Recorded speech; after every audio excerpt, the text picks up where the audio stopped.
How much?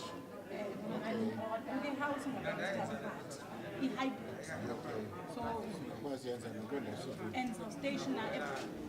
Right, ukwenzela Esizababizi loo mfana ube khona. yazi basawumamela ndimamela nje Right. Wena 1, 2. Are you right? Sensale, Tamim? Sensale. Sorry. Mic test 1, 2. 1, 2. yo ithi mask yam.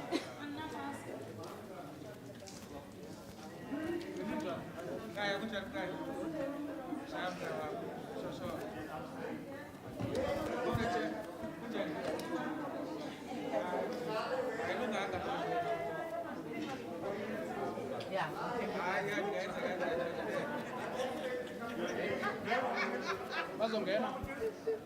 Hello, khawuze mntu wam ke nami isenyamani khawuze. Uyabona? Kuthiwa kuhlala nakho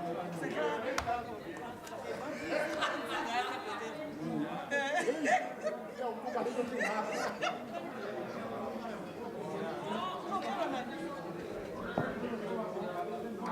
All rise. All rise. Order, Madam Speaker.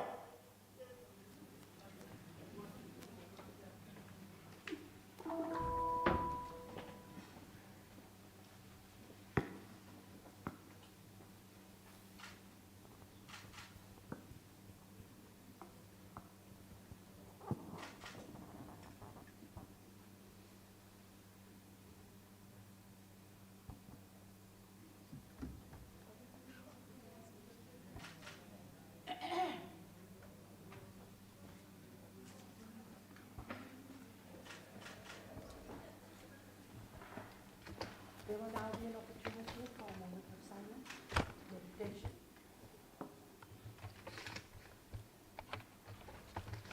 You may be seated.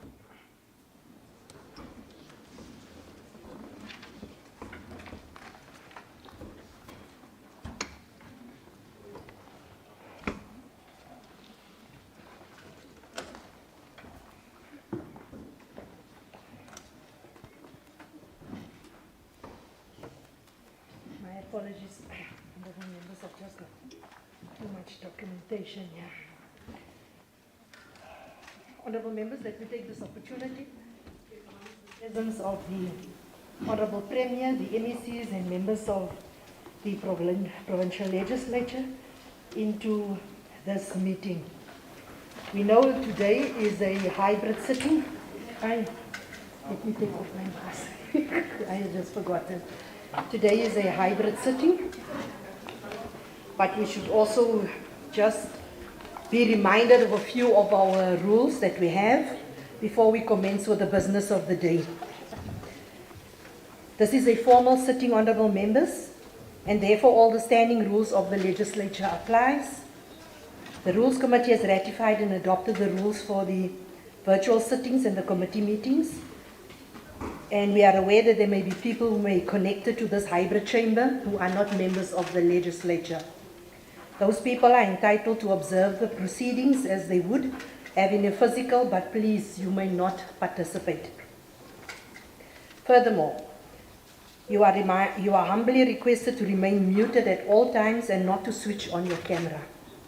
Members are requested to always keep their microphones on and video on mute when not speaking, and this helps to prevent noise, echo, and disruptions from background noise around you.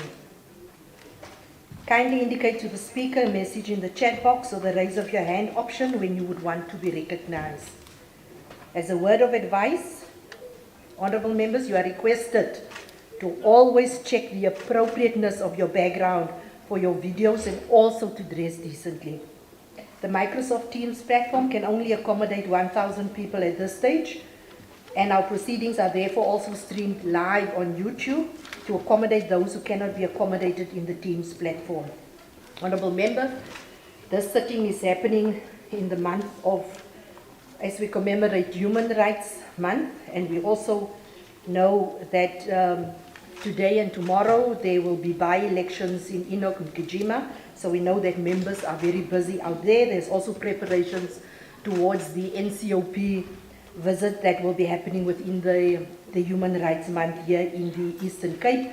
And we also know there is still the public participation process on the Electoral Act amendment that will be happening within the next 2 days, also taking place in the province. So there's a lot of preparation and meetings that is being held to prepare for all the events taking place within the next 2 days, 3 days, running concurrently with this House sittings in terms of the tabling of the policy budget speeches as well as the debate on motions that is taking place. So we are having a very busy couple of weeks taking place within the legislature.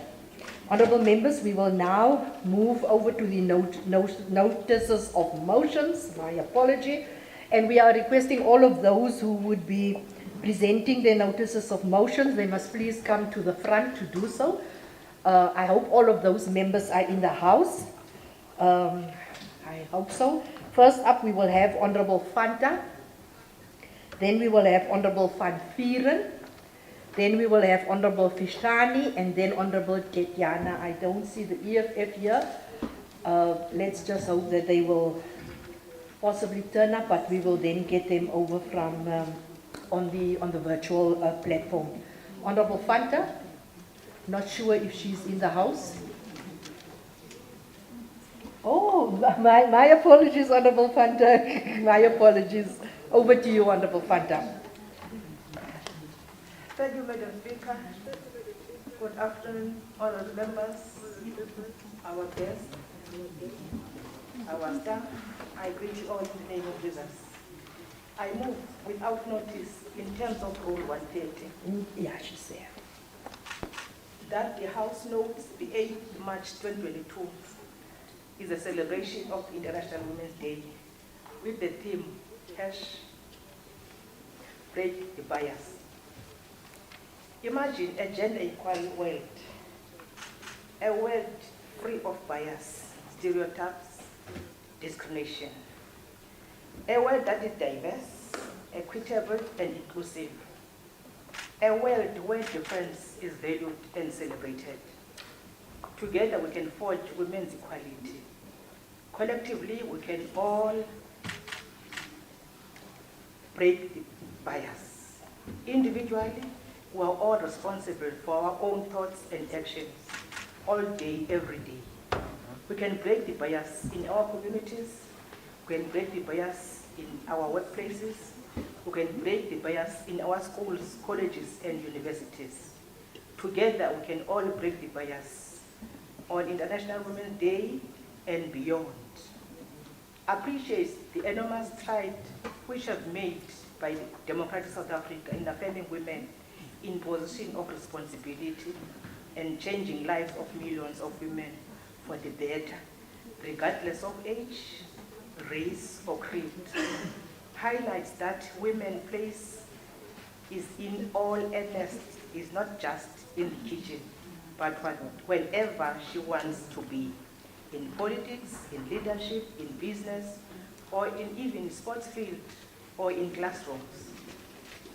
We sadly rebuke in the most ambiguous terms the escalation of violence toward women and children, raise alarm on the effect that increasingly more women suffer in the silence at the hands of those who ought to be protectors and lovers rather than violators and strangers. Acknowledges countless women and children who have become victims of these heinous crimes of assault, torture, trafficking, and murder. Knows that here in the province, on the 24th of January 2022, Councillor Nanzwa Khulashe, who is serving as a mayoral committee at the Amatole District Municipality, who was dragged from her office by allegedly armed security guards and was injured in the process, expressed anger in the conduct of two security officers and women, which has degraded, violated, and abused Ms. Kulash. Affirmed that the Section 10 of the Constitution of South Africa states that everyone has inherent dignity and the right to have their dignity respected. Recognize that gender-based violence and femicide is a societal ill that has left no sector in our society, and collectively condemn its acts of GBV and femicide whenever it rears its ugly head, regardless of politician, affiliation, creed, or religion. Therefore, we resolve that the House joins the world in recognizing the International Women's Day.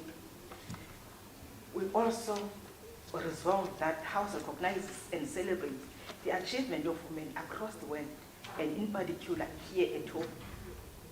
The House joins the Women's Caucus in condemning the gender-based violence and femicide in all sectors of our lives, even within us as politicians in our political organization. And further, that the House joins the Women's Caucus in appealing to all men in the Eastern Cape province, in South Africa, at large, to stop gender-based violence against women. I move. Thank you, Honorable Fanta. Honorable members, I put the motion without notice for adoption by the House. Thank you so much. Thank you, honorable members. You are very vocal on the virtual platform today. I now call upon Honorable Van Vieren.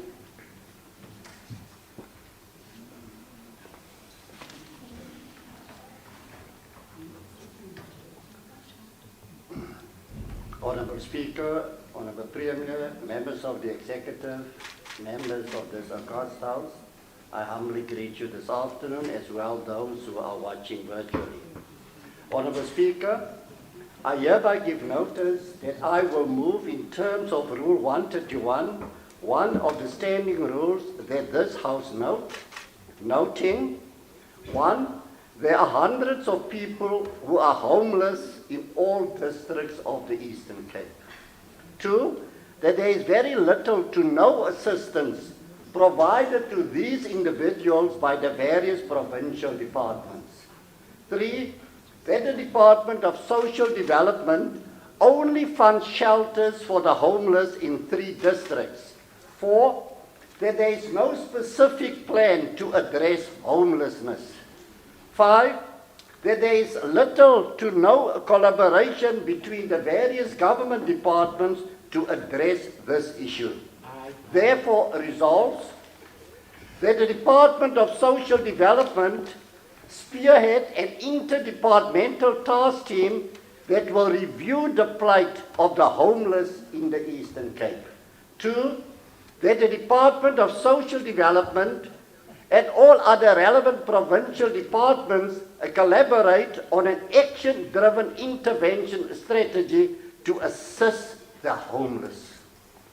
3, that the Department of Social Development immediately put mechanisms in place to assist all homeless people in the province to register and obtain an identity document. That the Department of Social Development fund at least 1 shelter for the homeless per district in the Eastern Cape. I so move. I thank you. Thank you, honorable member. I just want to clarify, that is a notice of motion? It's a notice of motion. Okay, this will then be debated at a later stage in accordance with Rule 133.1. Thank you, honorable member. I now call upon Honorable Fishlane, who is, I understand, is virtually.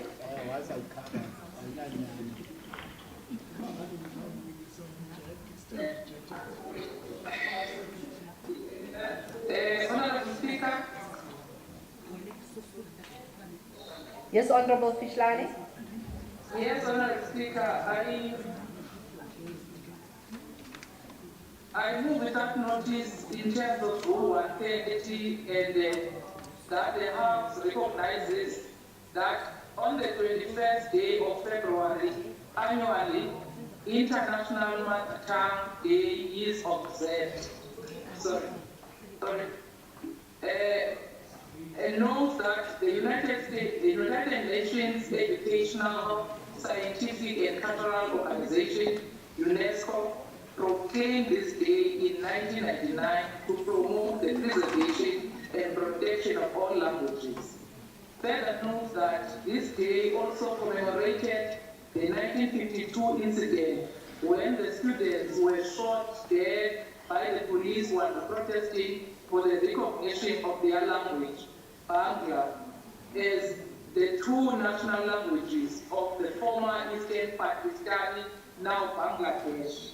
Recall that a similar incident occurred in 1975 here in South Africa at Soweto, which led to the government of the day killing unarmed and innocent students who were protesting against the use of Africans as a medium of instruction.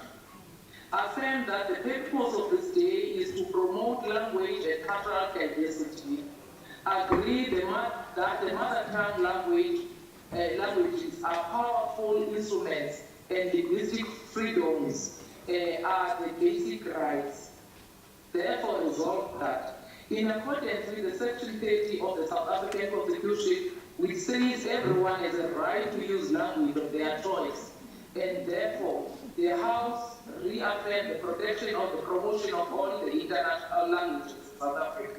Government institutions and its legislature must deliberately intensify the use of the promotion of mother tongue language.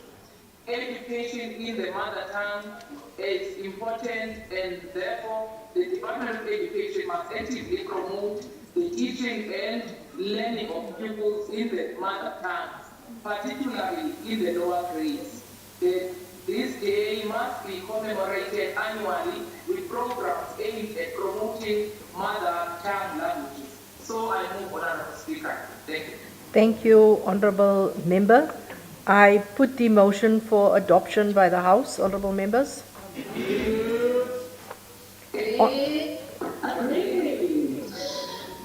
They are a bit delayed, but they are getting there. Honourable Tetiana from the EFF, you are virtual here?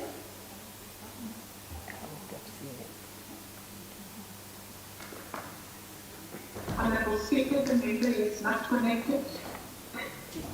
Thank you so much for the administration. Before I go over to the member statements, I know we have guests in the gallery, the officials. There is a reason why we have marked these spaces. We are still in full compliance to the COVID-19 social distancing. There are a few of you that are sitting right on top of each other while there's more than enough space. Please, you may love each other, but please comply with our own rules within the legislature. Thank you. Yes, there's more than enough space. Thank you so much. No, Honourable Consiwe.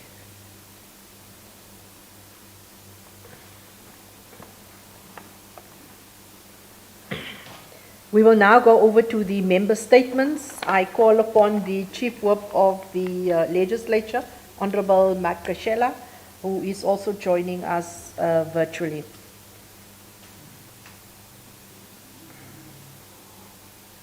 Thank you, Honourable Speaker. Greeting the Premier of the province as well as the members of the honourable members of London. Honourable Speaker, Chapter 2 of the Constitution provides that everyone has the right to have access to some food. It is constitutional provision. All scales of government provide self-sufficiency, systems, sustainable economic.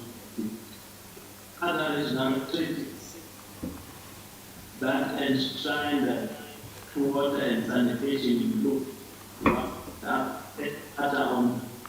and people's rights of men. To the African Charter of Rights of Nine. The last one is the additional protocol to the American Convention area of social and cultural protocols and maybe and the other part from government.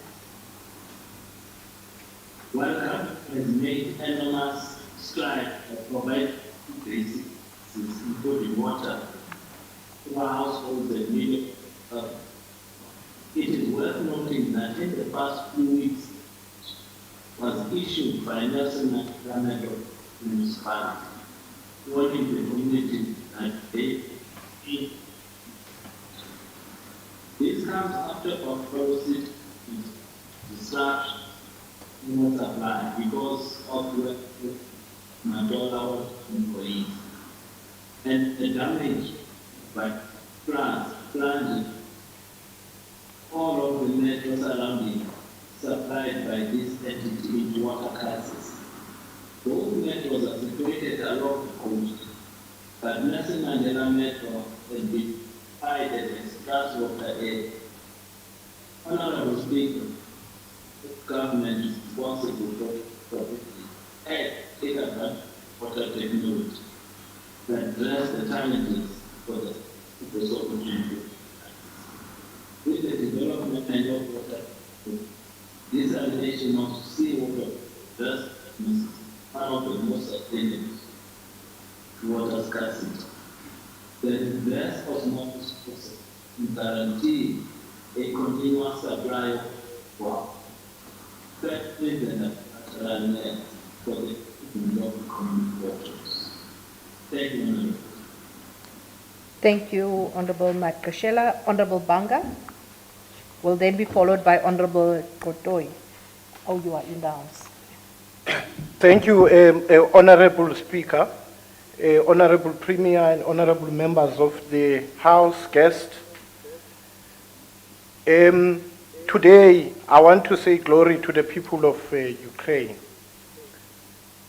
The Canon Michael Parsley, an activist of the liberation struggle who was bombed through a letter bomb.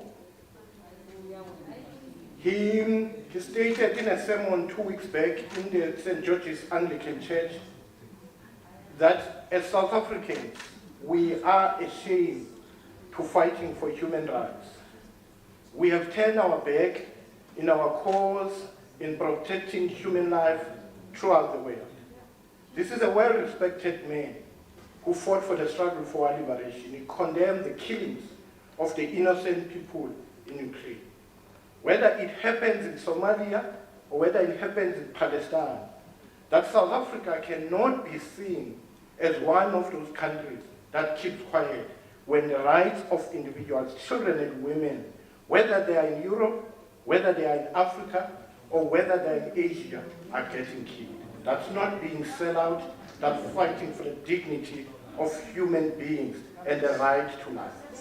Madam Speaker, what has been happening in Ukraine these few weeks is an absolute travesty.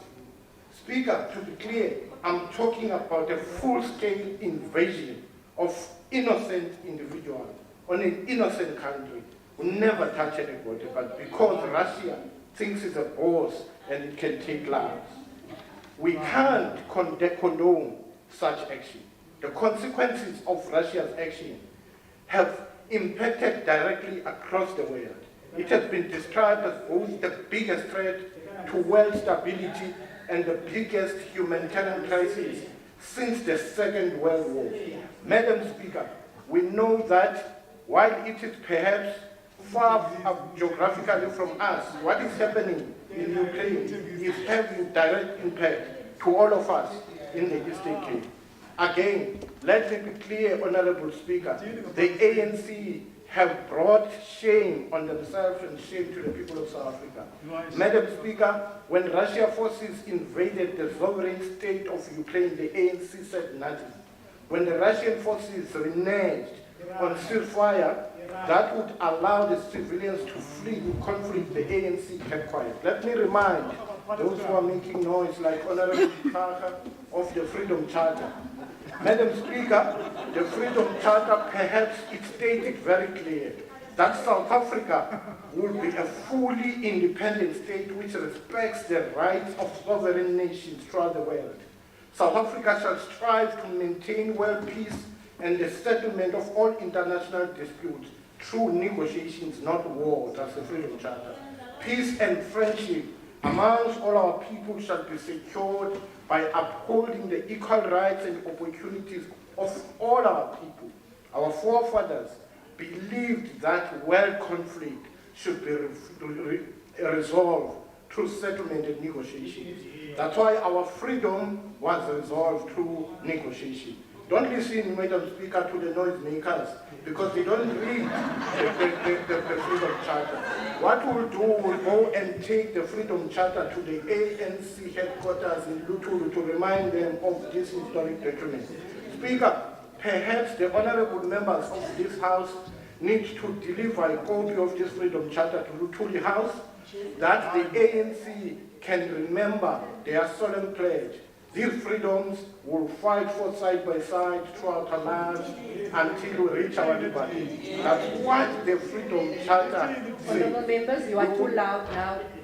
We must never, never accept to be intimidated by these big powers, whether it's America, whether it's China, whether it's Russia, to have ownership and decide who to kill and when to kill and how to kill. Thank you, Honorable Banga. Honorable Kotoy.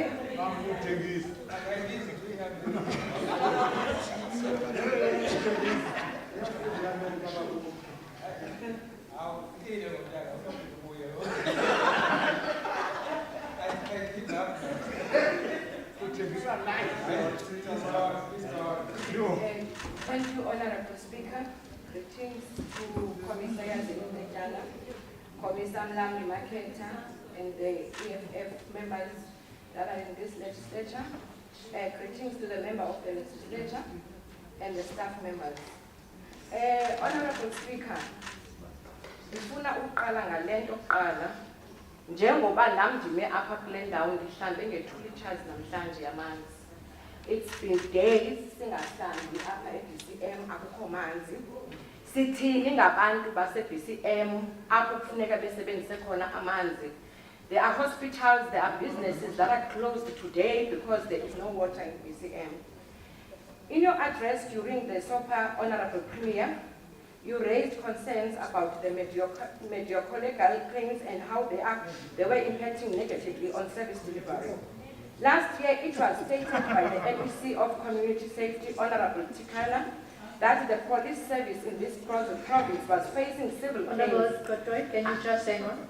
Honorable members, you know that you may not converse loudly in the House. You are disrupting.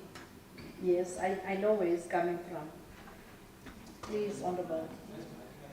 I don't know if it's Honorable Nyalambisa sitting there that's exciting then between the DA that's exciting then now, but there's a cause for excitement that side there.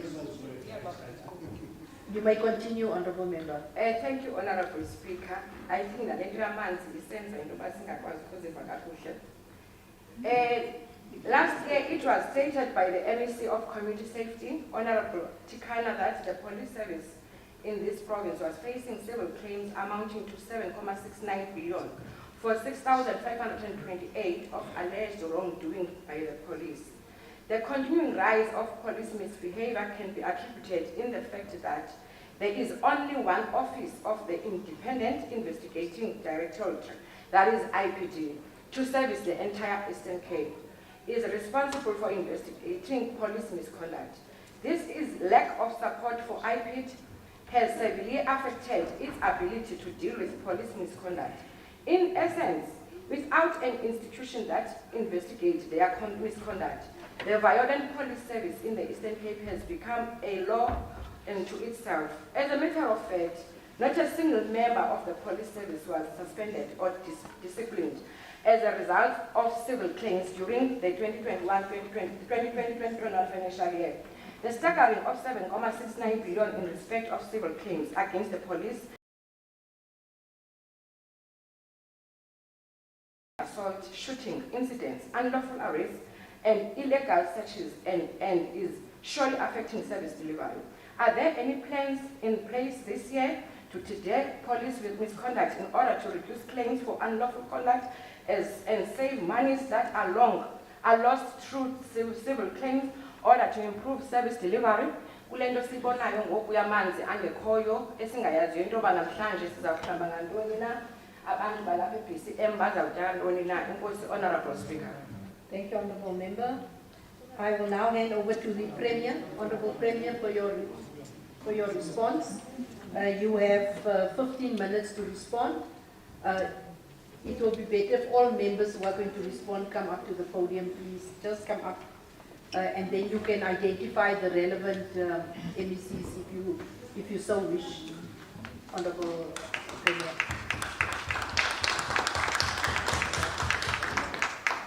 Your 15 minutes starts now, Honourable Premier. Thank you very much, Honourable Speaker. Good afternoon to all honourable members, guests.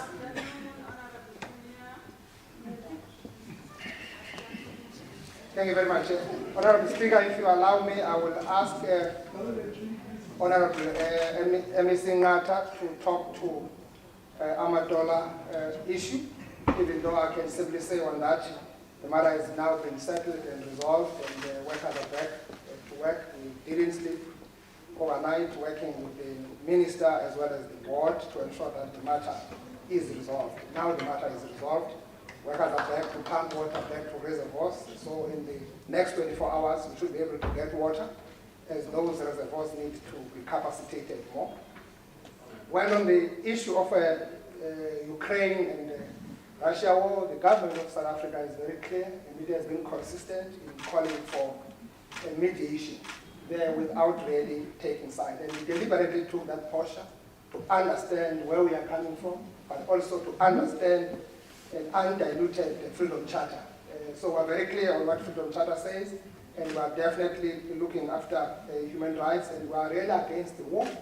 And we are really working very hard to build a better world for everyone. So we are definitely against the posture of the Western countries or any imperialist forces who really are trying to intrude in the parameters of other countries.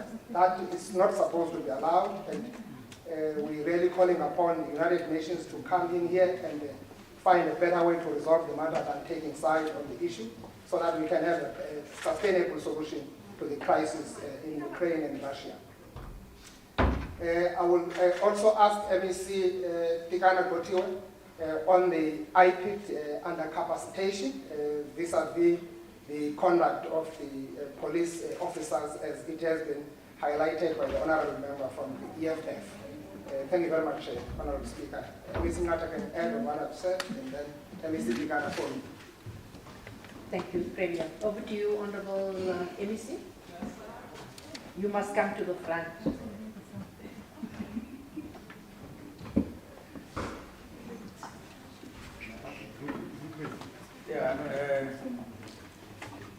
Greetings, Honourable Speaker, Honourable Premier, members of the Executive, Honourable members in the House, the HODs, DP, distinguished guests, and thanks, Honourable Speaker. I think the Premier, as he already indicated, there's been challenges between Amadola Water, the board, and the workforce there. The matter has since been resolved. And the minister is attending to the issues of governance as it relates to the board. I can say now that already he has issued notices to members of the board to indicate why their tenure in the board cannot be terminated. And from there, you enroll processes to constitute, a board once we arrive at the final determination. And maybe let me take this opportunity to apologize profusely to the people of Buffalo City and Matole who have gone through what they have gone through. It's totally unacceptable. And we've been saying to the workforce as well, no matter how aggrieved they are in the process of asserting their rights, it is quite difficult when then in the process they deny citizens their rights to access water, which is a basic human right. And that has been conveyed to workers. But we also act in practice to ensure that the relevant institutional mechanisms like labor forums are functional. Because once we have got those mechanisms for dispute resolution being functional, we are not likely to end up where we are now. So that's where we are on the issue of Amatola water and the challenges that citizens have faced. We're really sorry for this. Thank you. Thank you, Honorable MEC. I now call upon Honorable MEC Tikane Kumwe. I assume she's joining us virtually. Honorable MEC. Thank you, Honorable Speaker. Greetings to the Honorable Premier and all honorable members of the House and invitees. Honorable Speaker, it is a fact that we are still on IP section and it's happening in all provinces. Fair processes are being followed when there are allegations against any police or members of South African Police Services.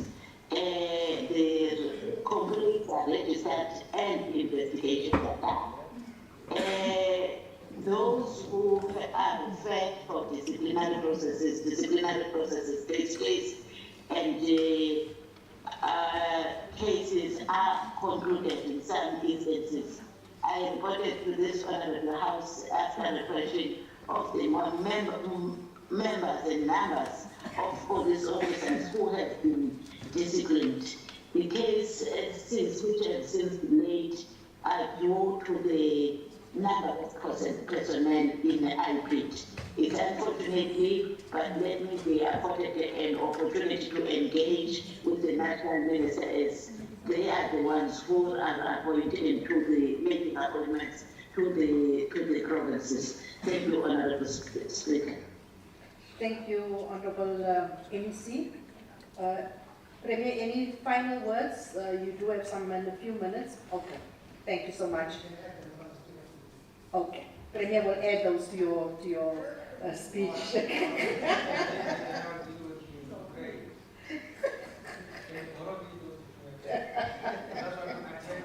No, please, MEC. Yeah. You had your opportunity, please, MEC. Honorable members, may I please advise all the MECs that are tabling their policy and budget speeches today that the Works Committee has allocated 15 minutes to each member of the executive to present the policy speeches. Please, honorable members, so if you are going to table your whole report here, your booklet, you know that the time will run out, so please be careful in terms of the time allocation. I will now call upon the Secretary to read the first order of the day. Ukwandlalwa kwesabelomali sevoti yokuqala i-ofisi yenkulumbuso. I will now call upon the Premier of the province to present his 2022-23 policy speech in terms of Rule 202, Subsection 3. Over to you, Honorable Premier.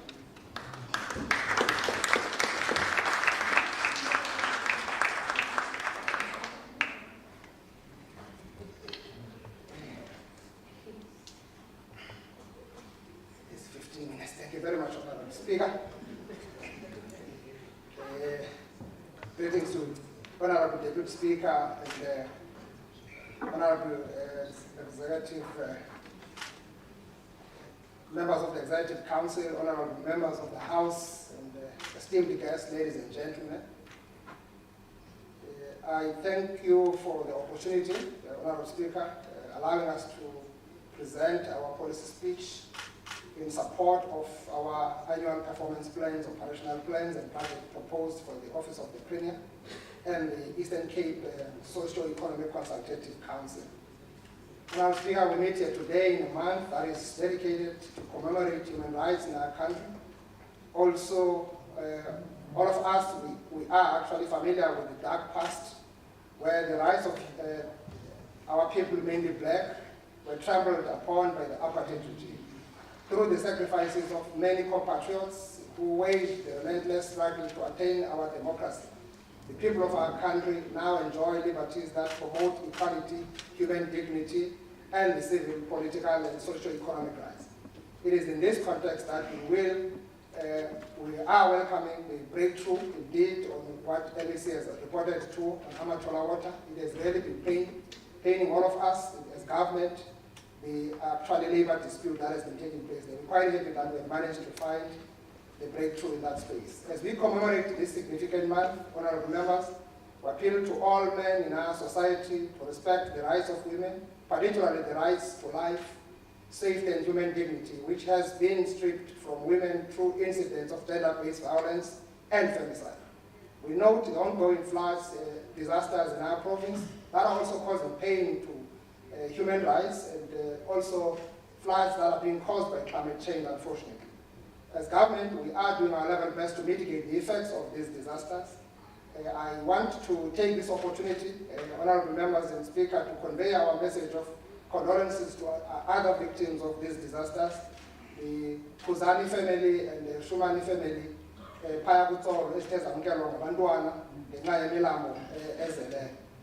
it is in consideration of the need of our country to continue to protect the rights of all citizens, in particular women and children, that we welcome the appointment of Justice Zondo as the Chief Justice of South Africa. Honorable Speaker, the policy speech we are presenting today represents the contribution of the Office of the Premier to the commitment outlined in the State of the Province Address. Some of the commitments we made in the SOPA of 2022 are already coming to fruition. Last week I was at Isuzu plant in Gqeberha to open the mass production line for the DMX Baki.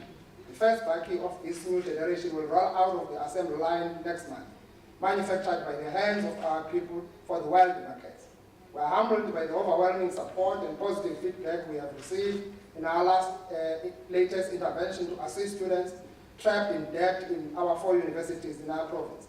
We could not fold our arms when many of our students, who are the hopes of their families, are actually facing challenges to access higher education. We call on NSFAS to put more emphasis on efficiency in their systems, because most of the students we are funding with our intervention qualify for NSFAS. Honorable members, the Office of the Premier remain committed to playing its part in pursuing Vision 2030 as espoused in the PDP on the Building the Eastern Cape World. The major risk for the province and the nation at large remains the shrinking revenue base, which forces government to continually reprioritize its policies in order to stimulate the economy and minimize the impact of COVID-19. In response, and inspired by the remembrance of our legend, Reverend John Knox Bokwe, our efforts in 2022-2023 financial year and beyond will be guided by the 3 cardinal points, which are all in line with the provincial clarion call for recovery and enhancing sustainability. We believe that the focus on the following areas will help us achieve better results and impact. Firstly, we will ensure government generates value from own resources through coordinating performance management in the provincial administration. Secondly, we leverage resources through harnessing investment by global partners, national, departmental, and state-owned entities to achieve provincial development objectives. Thirdly, we will lead development through building an agile state. To this end, the Office of the Premier is actually allocated about 963,592,000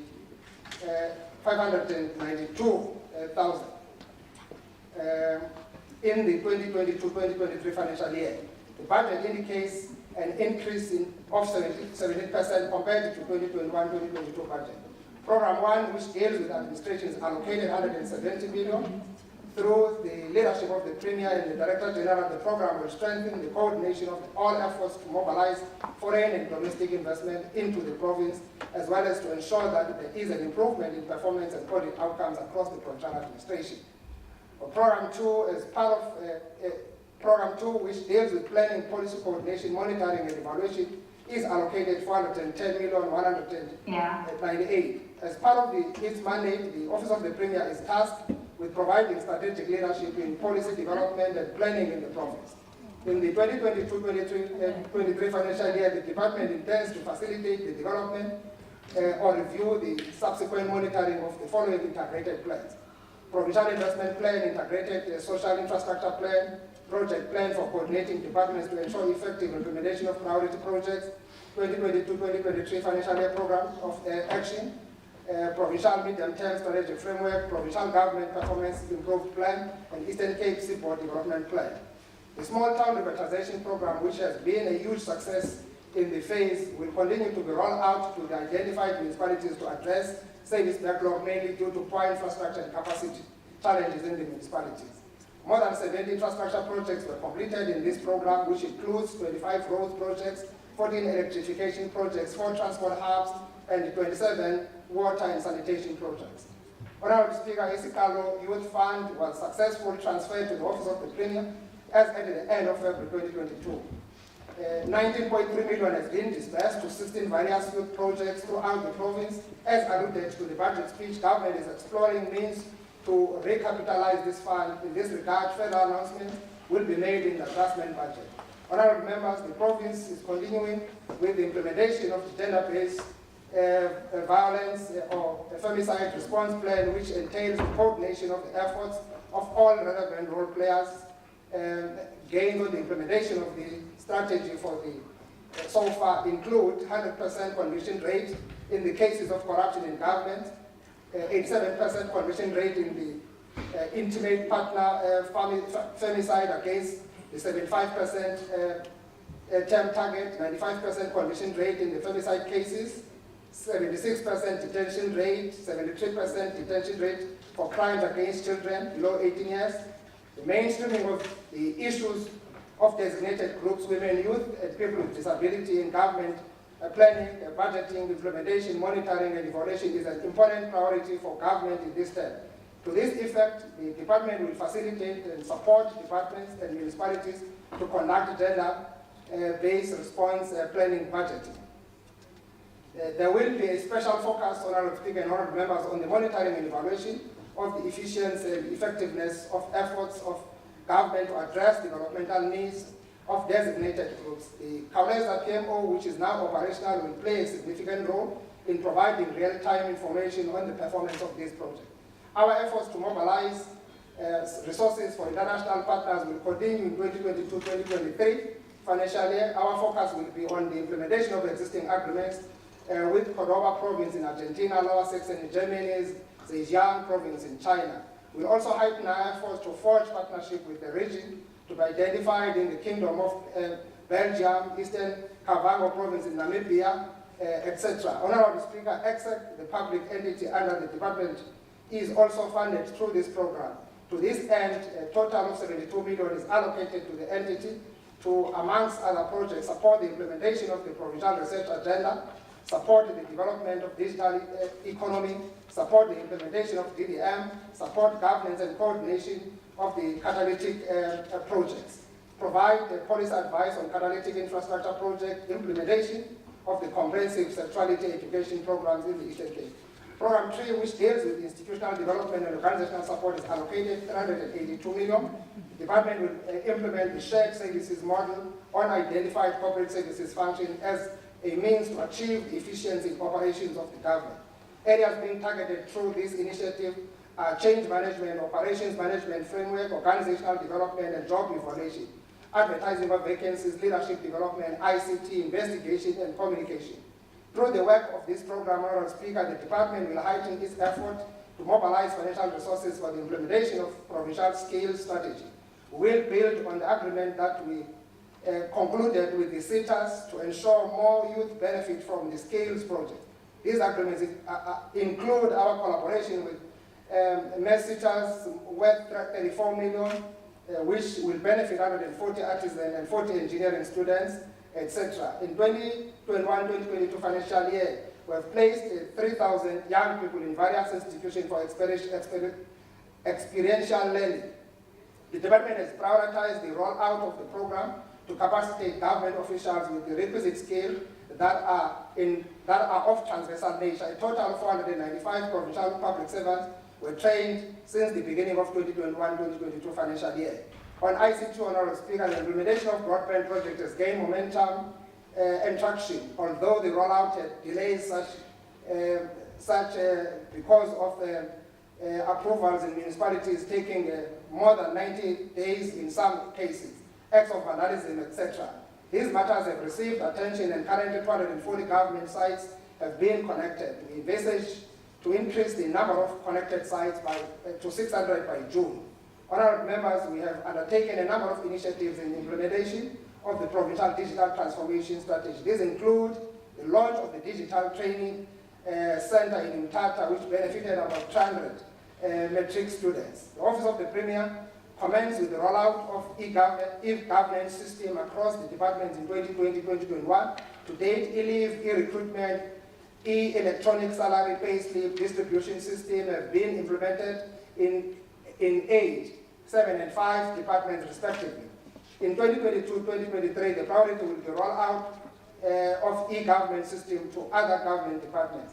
Our effort to root out corruption, Honourable Speaker, in the public service will also continue as we remove conflicted officials from the centralized supplier database and taking necessary disciplinary action. A framework and a strategy for implementation lifestyle audit in the public service was approved and government officials are currently being capacitated for the implementation. The Office of the Premier is working collaboratively with the Department of Health and Provincial Treasury to manage the medical legal that were raised earlier on.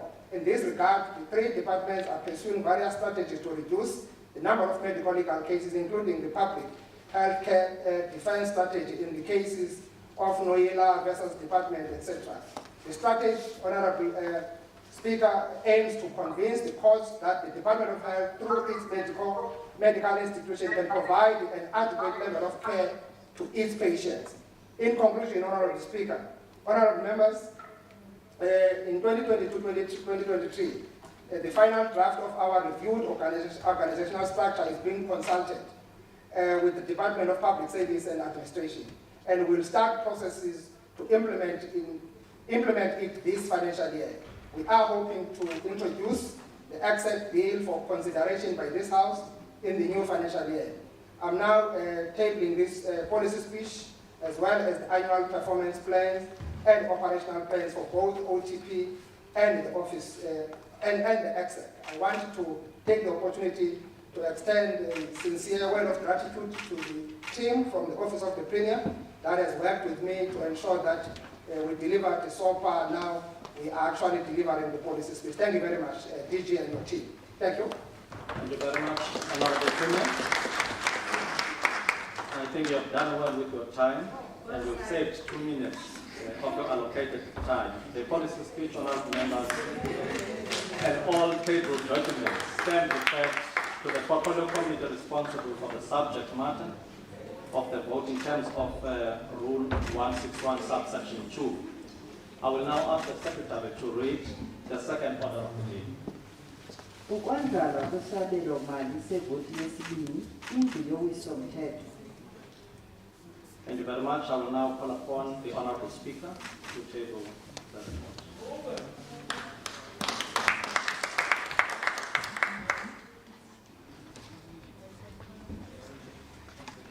Honourable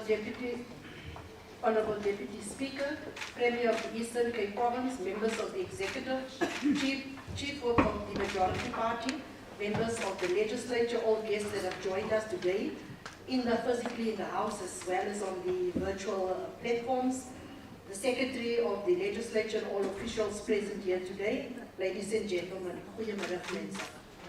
honourable members, this year marks 28 years since our democratic government replaced the apartheid administration in 1994.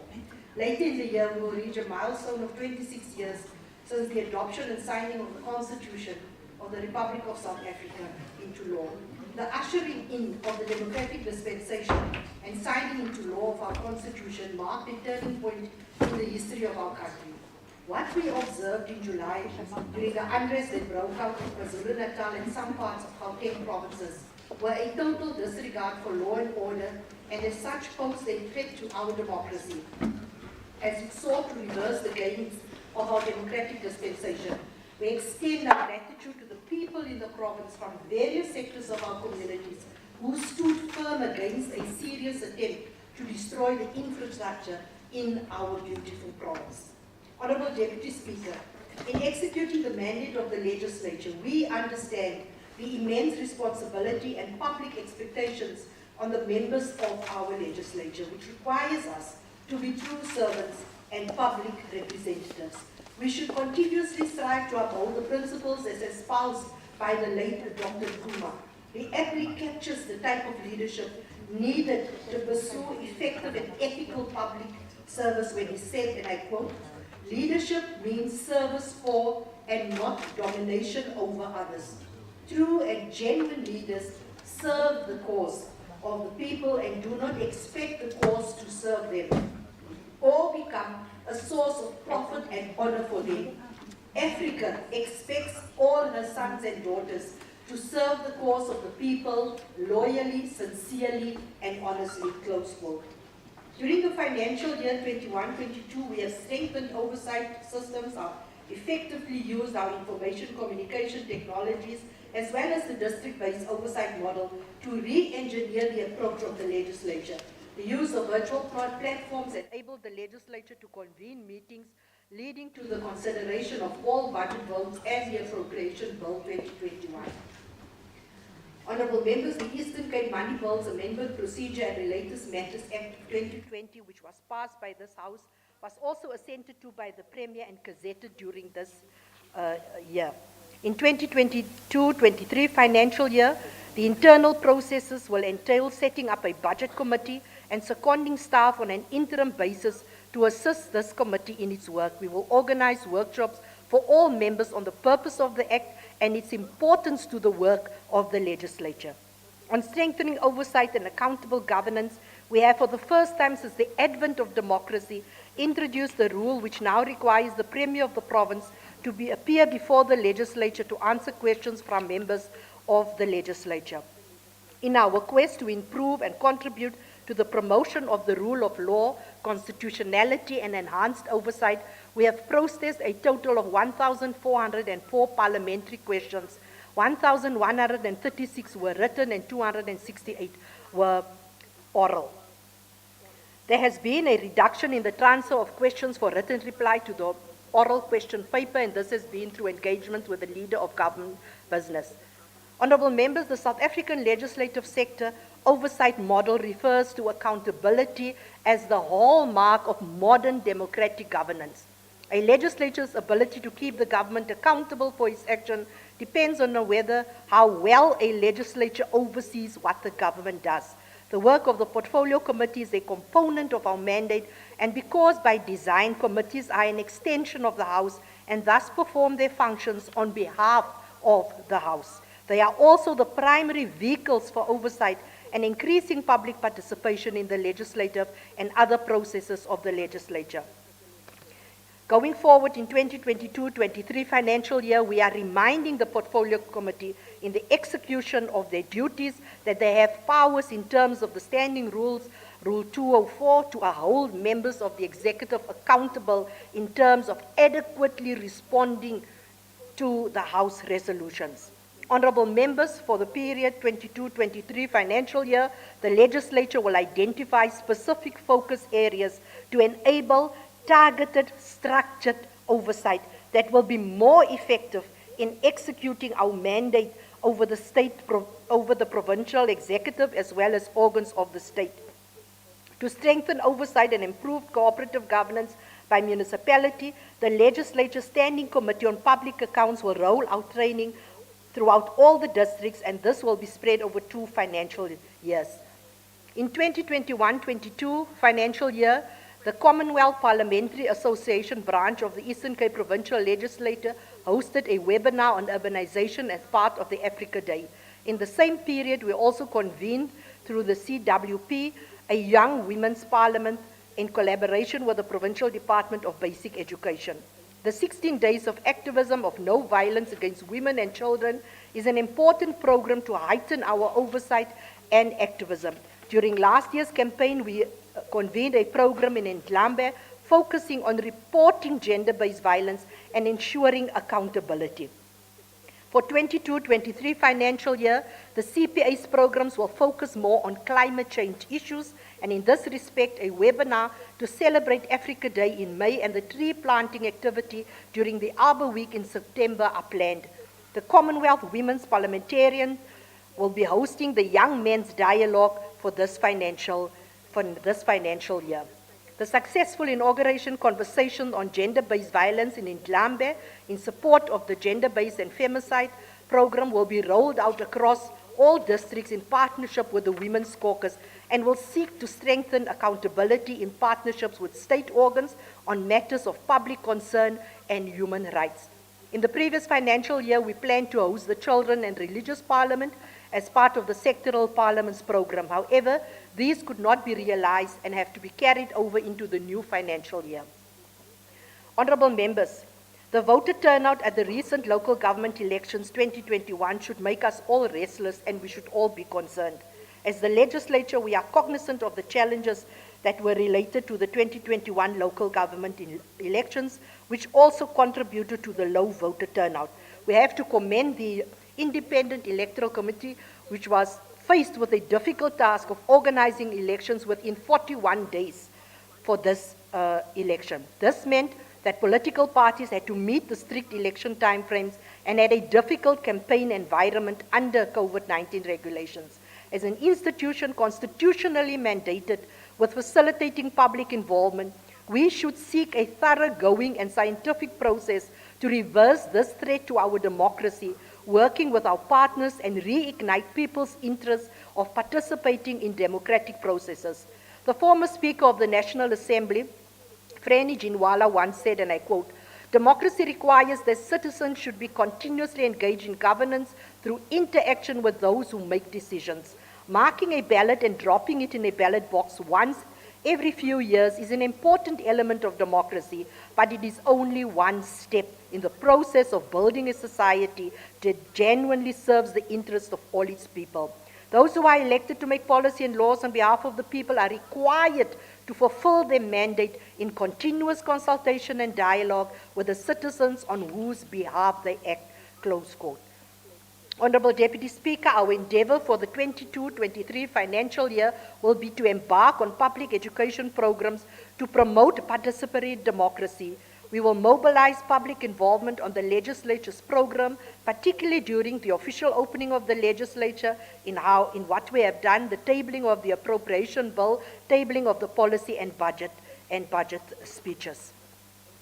Honorable members, we are on course to realize the commitment of naming of boardrooms and unnamed areas of the legislature precinct, which includes a garden of remembrance, and this will happen later this month. The launch of this flagship project will mark the legislature's contribution in closing the commemoration of the Human Rights Month in this calendar year. In 2022-23 financial year, we are working with the Provincial Department of Public Works to ensure that a wall of remembrance is erected as the second phase of the naming project to honor the contribution of previous members of this august legislature who have since passed on. Honorable members, for the 22-23 financial year, the legislature will continue to participate in the consideration of Section 76 bills and provincial bills. We anticipate this year to be very busy in respect of lawmaking because the country has reached a midterm of the 6th administration. The drafting process of the draft bill on scrutiny of subordinate legislation, which is required in terms of Section 144 of the Constitution, has also been completed and will be introduced in the House in terms of the standing rule. Our commitment with Provincial Treasury towards improved governance and clean administration saw the ERP system tender was finally awarded in October 2021. The first rollout of the ERP modules and migration of the payroll commenced on the 1st of March 2022. Quality assurance systems have been set by our internal auditors to monitor progress with the migration before going live fully with the entire system in this new financial year. Honorable members, the budget outlook is very bleak for the provincial legislatures, with only 571.146 million that have been allocated to the provincial legislature. Honorable members, in conclusion, the essence of our existence as public representatives through the membership of the legislature is born out of hopes and aspirations of the people of the Eastern Cape, who have entrusted us with a responsibility to represent them in the legislature. The midterm period is a point of reflection on the extent to which we have fulfilled the plans we have set for ourselves and provide us an opportunity to enhance our efforts of becoming a citizen-centered, activist parliament. The highlights of the midterm include only a few: return of the official opening of the legislature to the chamber, optimizing the use of virtual platforms, the historic appointment of a female in the position of the secretary to the legislature, and others that is listed there. Honorable members, as we consolidate our gains and move forward to the remainder of the term, we are focusing on putting people at the center of our programs and activity. Public participation is the cornerstone of our democracy. Therefore, we should not be weary to take the people and share information that defends and advances their socio-economic rights. Umama Freni Jinwala emphasized this point when she said, and I quote, "The voices of the people must be heard in our legislative and executive institutions. But this will not happen if we sit back in our committee meetings and offices. We need instead to seek out those voices and opinions and facilitate ways and means of engaging all sectors of our society in crucial debates. We remain steadfast and committed to make the legislature effective and taking it closer to the people." Honorable Deputy Speaker, let me thank my fellow presiding officers, the Chief Whip, the Legislature Oversight Committee, and all members of the legislature for their continued support and robust engagement. I also would want to thank the Secretary and the team, as well as Nahau, for their contribution in making us able to meet our commitments this year. I therefore table the policy budget speech, annual performance plan, as well as the operational plan. Nkosi Sikelele, Africa. Thank you. Thank you very much.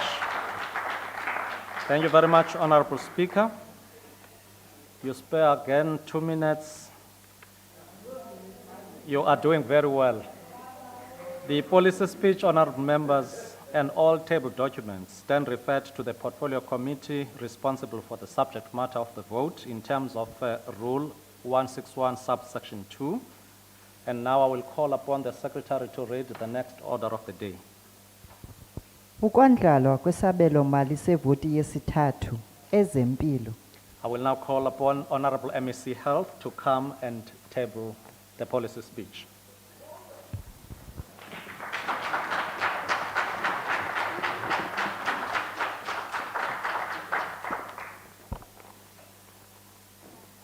Thank you, Honorable Deputy Speaker, the Honorable Speaker, Honorable Premier, Honorable members of the Executive Council, Honorable members of the Legislature, the Chairperson of the Portfolio Committee on Health, our kings, traditional leaders, Director General, heads of department and entities, organized labor, distinguished guests, Molweni Mawetu.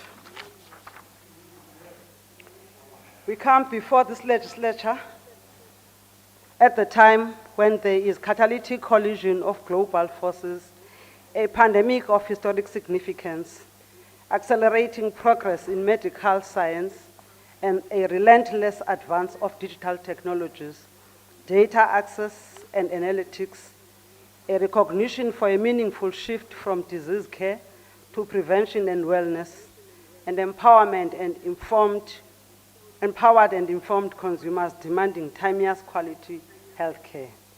This collision of forces therefore requires the clinical, financial, and operational transformation of the health sector within a highly constrained fiscus.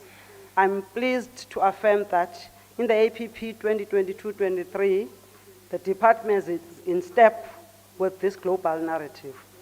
Our Emeritus Archbishop Desmond Tutu famously reminded us that, I quote, "Hope is being able to see that there is light despite all the darkness," close quote. The 21st of March will mark exactly 2 years since the first COVID-19 case, which was reported in Kocha at Amatole. We have emerged from our 4 resurgences with 344,099 people having been infected with SARS-CoV-2 virus. We have tragically lost many loved ones, including our own healthcare workers. The department spent 590 million on 85 infrastructure rehabilitation projects. To date, 75 projects have been completed, creating 2,111 isolation beds. The average COVID-19 recovery rate for the Eastern Cape province stands at 94%, and the number of deaths were reduced by 57%, in the third and fourth waves in 21-22 financial year, compared to the first and second waves that swept through our province in 2020-2021. Honorable members, the key to protecting our citizens against serious diseases and death from COVID-19 is to get vaccinated. Honorable members, the Eastern Cape Home of Legends responded to the clarion call to address the global concern about inequity of vaccine access. Pharmaceutical giant Aspen manufactured vaccines at Gqeberha plant for people of the Eastern Cape, South Africa, and the globe. Walter Sisulu University, in collaboration with the Northwest University, commenced the development of a COVID-19 DNA vaccine candidate last year. The trial is still on the non-clinical phase and is expected to end in 3 to 6 months. The project will then proceed to the clinical trial stage. We are incredibly proud of this initiative and are excited about its potential contribution to meeting the needs of the Eastern Cape, Africa, and the developing world. Honorable members, the Eastern Cape vaccine coverage is currently at 52% for eligible persons 18 years and older.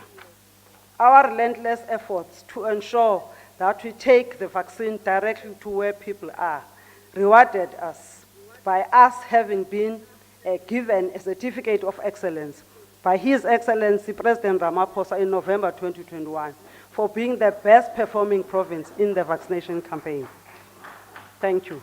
I want to particularly single out the 60 years and older cohort of Makhanda municipality for being the first group to be fully vaccinated in the country. In the year ahead, a total of 973 million is set aside for the response to COVID-19 and the vaccination rollout. For the province to achieve community immunity, the focus of our intervention is now on vaccinating 12 to 49 years age groups, where the coverage is still low. Madam Speaker, our theme for the year is the year to renew, reset, and rebuild together. The department has committed a significant financial investment in Afrenzo and OR Tambo. In the last 5 years, 1.36 billion was injected for capital infrastructure projects in line with the district development model. Major CHC in Winnie Madikizela Mandela local municipality is expected to be completed in 22-23 financial year at a cost of 161 million. The Nyaniso CHC in Mathathia local municipality is expected to resume construction work towards the end of this financial year. The total cost of this facility development is pegged at 116 million rand.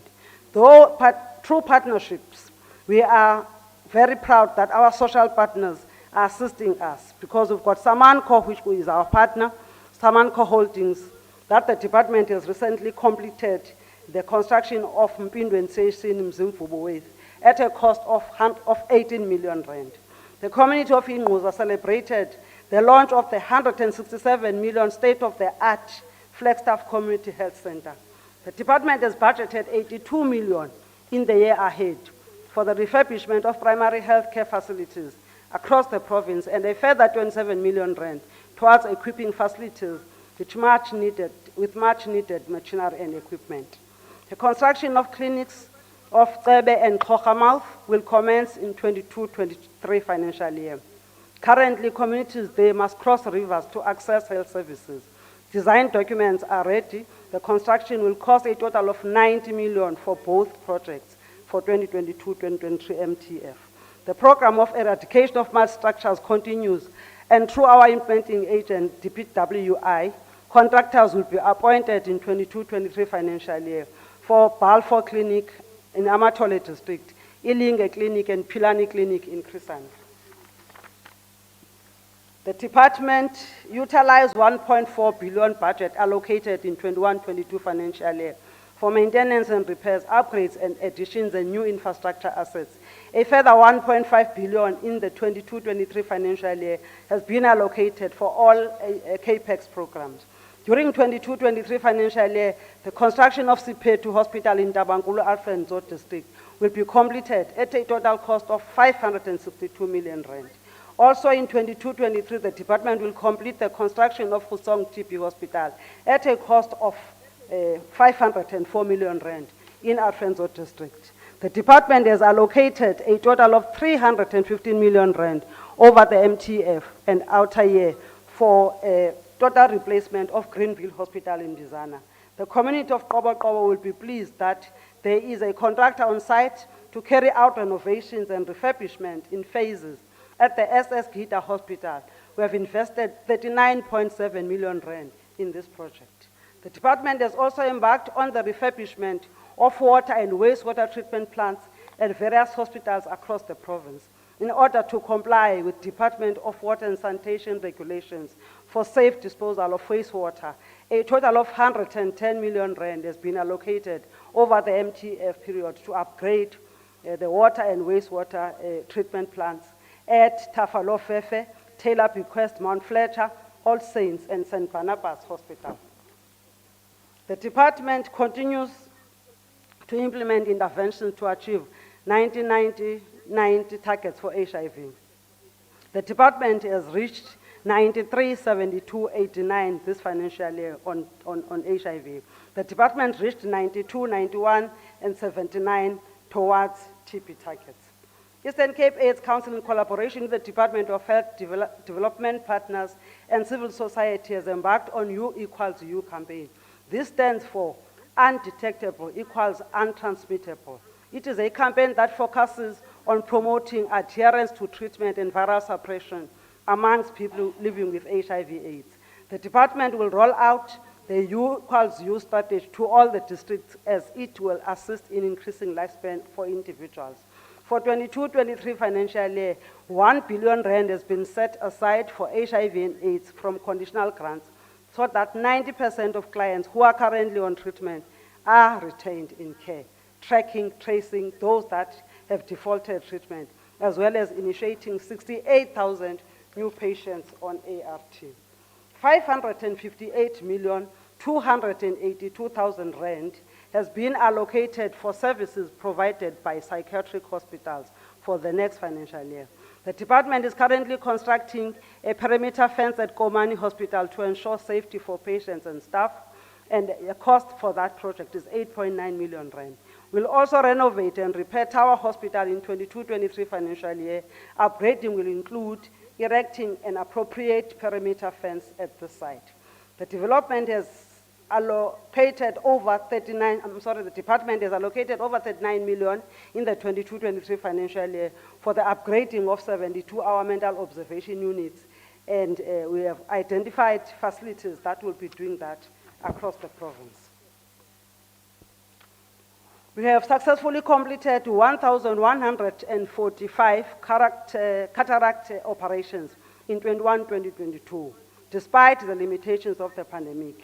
We'll continue to ramp up our effort during 22-23 financial year, aiming to perform 500 cataract surgeries to prevent blindness among older persons. We are grateful to our partners, the Office of the Deputy Speaker of the Eastern Cape Legislature and the Muslim World League, who conducted additional 200 surgeries. The department also forged partnerships with the Life Health Care Group, together with South African National Council for the Blind, for the additional 200 surgeries to be conducted. An amount of 115 million has been allocated over the MTF for the establishment of 3 centers of excellence for patients with cerebral palsy.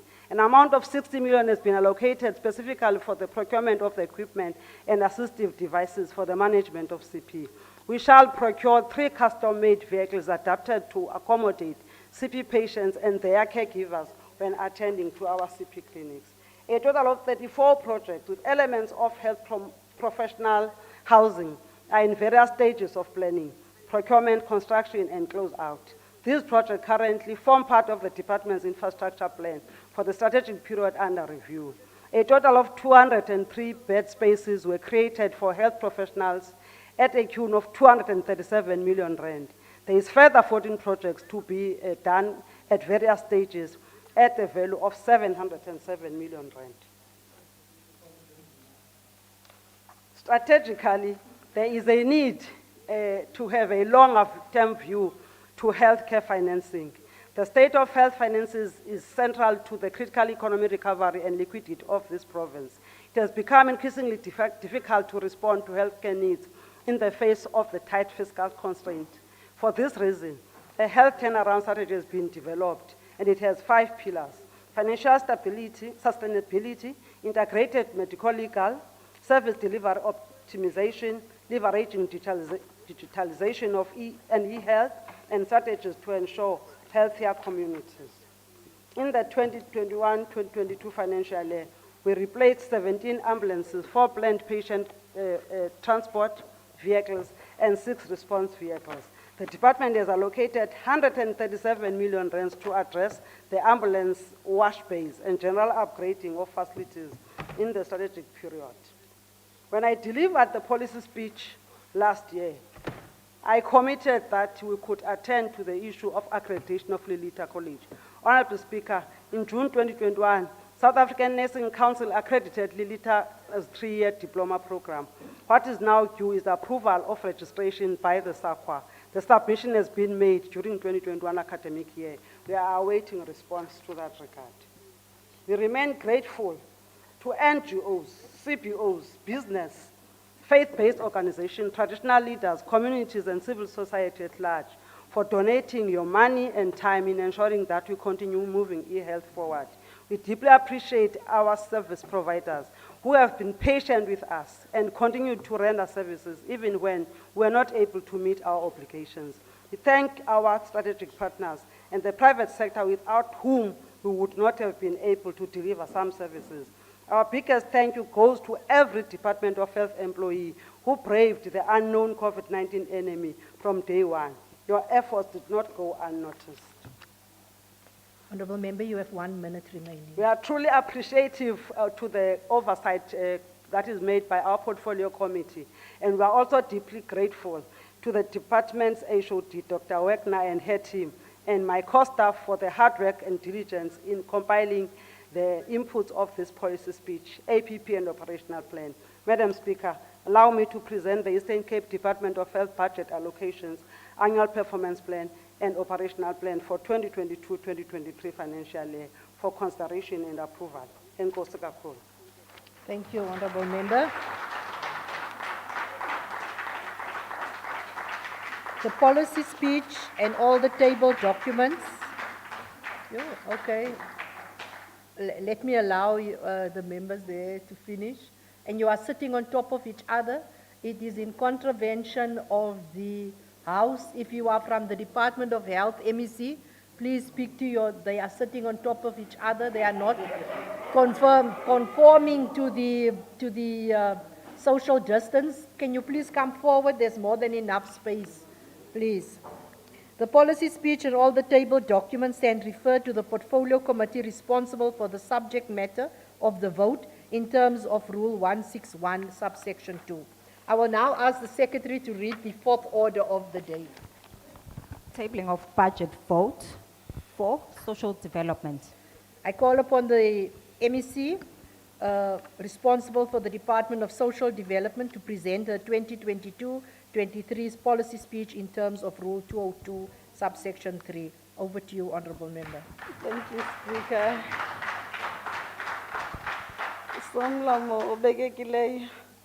Allow me, because of time,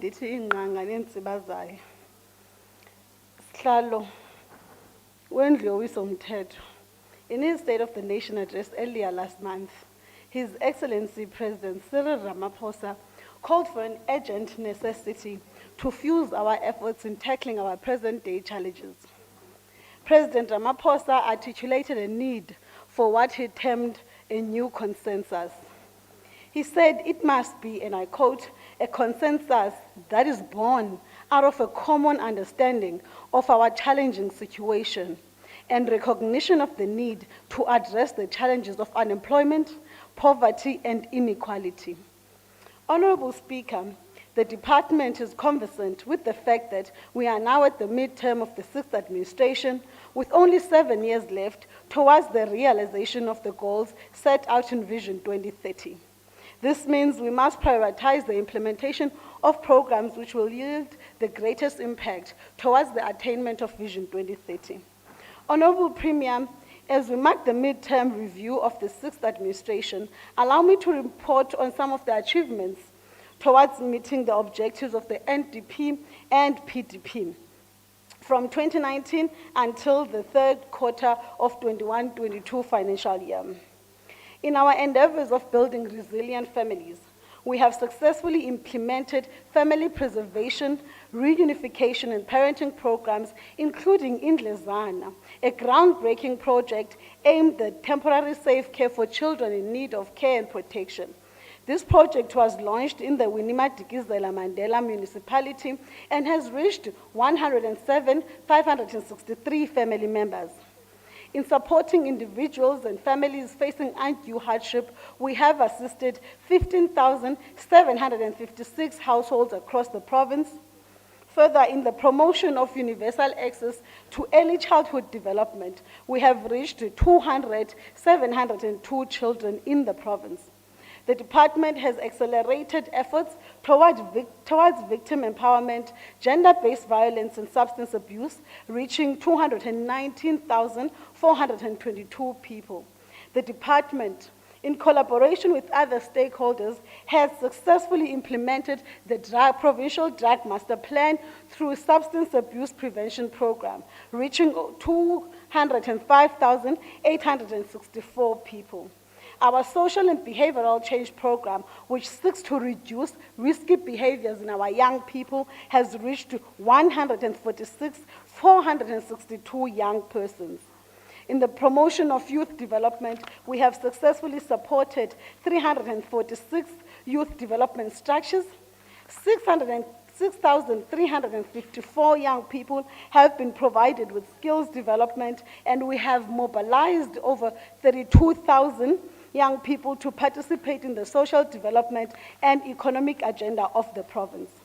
In advancing women empowerment and economic development, we have provided skills development and supported 13,184 women.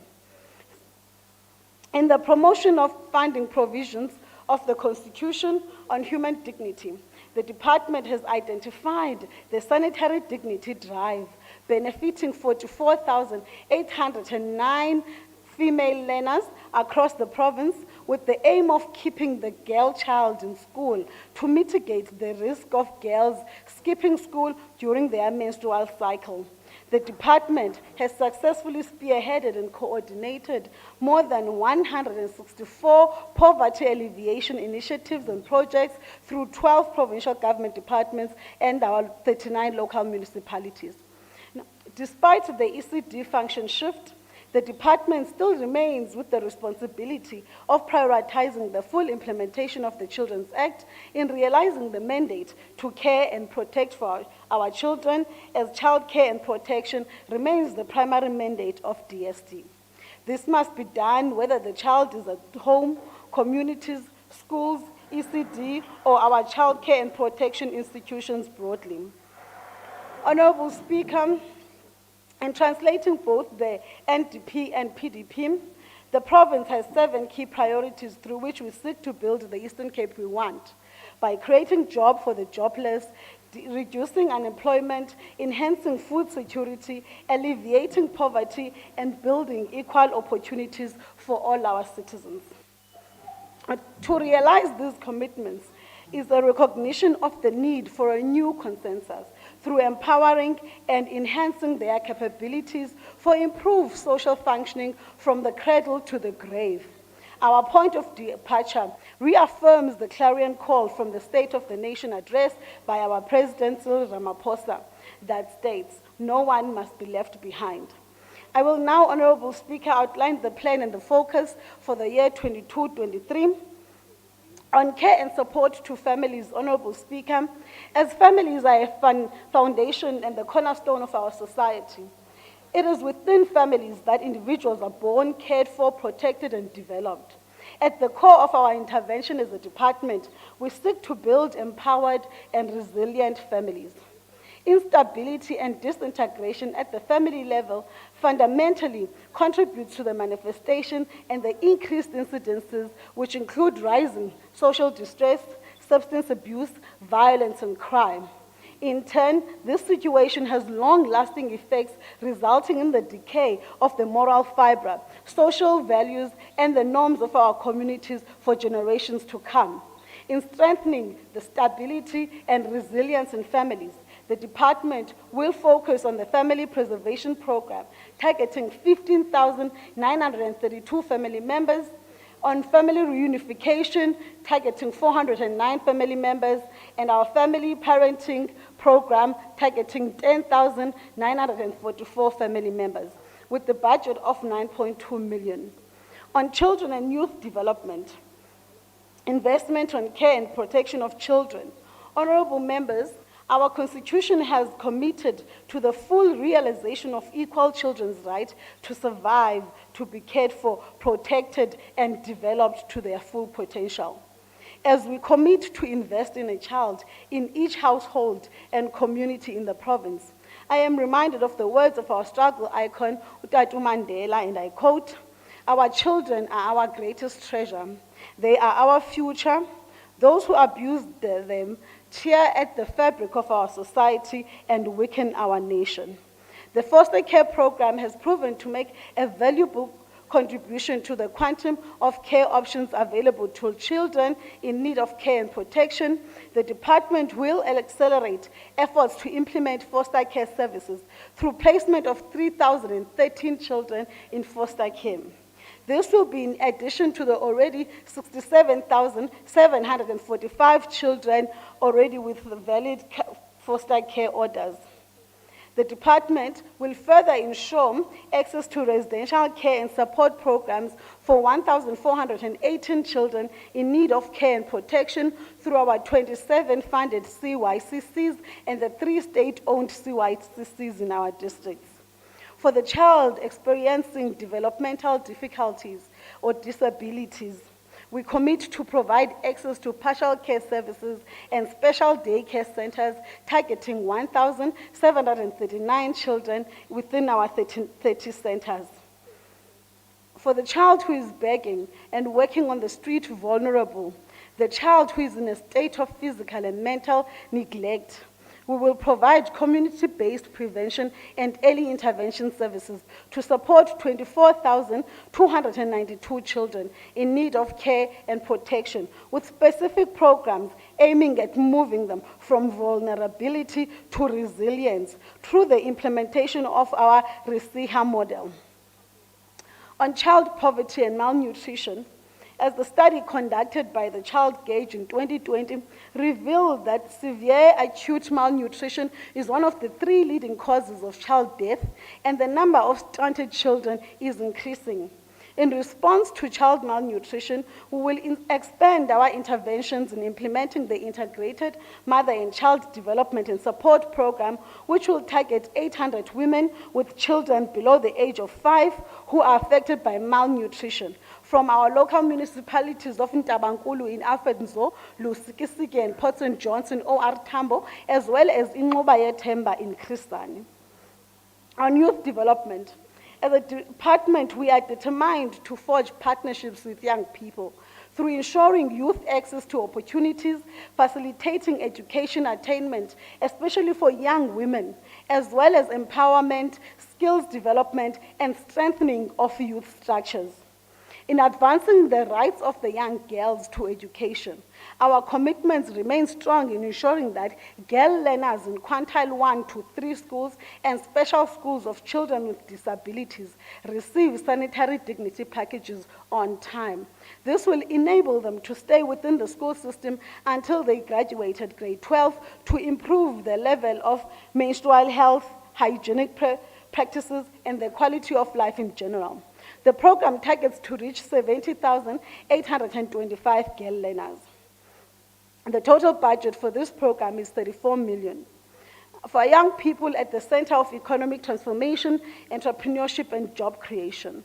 Honorable members, the department will increase the number of young people benefiting from the skills training program from 1,029 to 1,223. Inclusive of 40 young people in our child and youth care centers who will receive driver training. In addition, 17 youth initiatives which will include poultry, piggery, crop production, and car wash projects will be funded to benefit young people across the province. And the promotion of healthy lifestyle and social behavioral change. The department is implementing an amassed range of social behavioral change program to address risky behaviors and harmful social norms that negatively affect morals and values within families and communities. This program seeks to create a safe and enabling environment in which people can have meaningful engagements about social issues and ills including HIV and AIDS prevention, teenage pregnancy, and parental behavior. A total of 3,000 young people between the ages of 10 and 24 are targeted. In this regard, the department has funded 4 organizations to implement the social behavioral change program in our 8 districts, through which 32 work opportunities were created for unemployed social graduates as facilitators. Honorable members, our provincial outlook on the teenage pregnancy records 17.1 of teenage girls between 10 and 19 years who fall pregnant. In responding to this prevailing challenge, the department will collaborate with the UNFPA, the Department of Health, Department of Education, and the House of Traditional Leaders. The program will be implemented in Nelson Mandela, OR Tambo, Alfonso districts as areas that have high incidences of teenage pregnancy, and we're targeting 30,000 young women and teenagers in and out of school at the rate of 10,000 per district. On combating substance abuse and crime amongst youth, ekuqubisaneni nomngeni weziyobisi phakathi kolutsha, siyazibophelela ekuziseni inkonzo zokuthintela ukungenelela kusekutsha nokuhlambulula ulutsha olunengxaki yeziyobisi. In providing support to youth in conflict with the law, we will continue to implement social reintegration programs targeting children in conflict with the law, awaiting trial or sentencing in our CYCC. The purpose of the program is to empower children in conflict with the law with vocational skills. In 22-23 financial year, the department is targeting to reach 95,558 young people. Further, honorable members and the Speaker, the department will be implementing programs on victim empowerment and women development. As gender-based violence still remains an apex priority, we have seen the harmful effects that gender-based violence causes on children, women and families and communities. Our actions and intervention will be on the provisioning of victim-centered response, care and support services aimed at restoring human dignity and healing safety, freedom and equality to prevent secondary victimization. Honourable Member, you have 1 minute remaining. Thank you, Honourable Speaker. Dr. Tongprimi. On economic development, in contributing towards the economic empowerment of women, as a department, we will be implementing a sexual reproductive health program targeted to benefit 7,884 women and 21 women-led initiatives. Further, on our services to older persons, we are investing 98.7 million to ensure for the care and the protection of older persons, which includes residential care and community-based care. On people with disabilities, we are investing on 30.9 million, meant to benefit 28 protective workshops for the implementation of skills development, and 798 persons with disabilities are to benefit on psychosocial support. Honourable Speaker, as I conclude, I wish to call upon all of us to play our part as individuals, South African faith-based organization and non-profit organization, businesses, trade unions, and students. Let us embrace the spirit of activism in line with the injunction of the new consensus to march towards equality and prosperity for all where no one is left behind. I would also like to take this opportunity to thank the Portfolio Committee, our Audit Committee, and our partners for their robust oversight role and to keep the Department of Social Development on track in terms of realizing its mandate.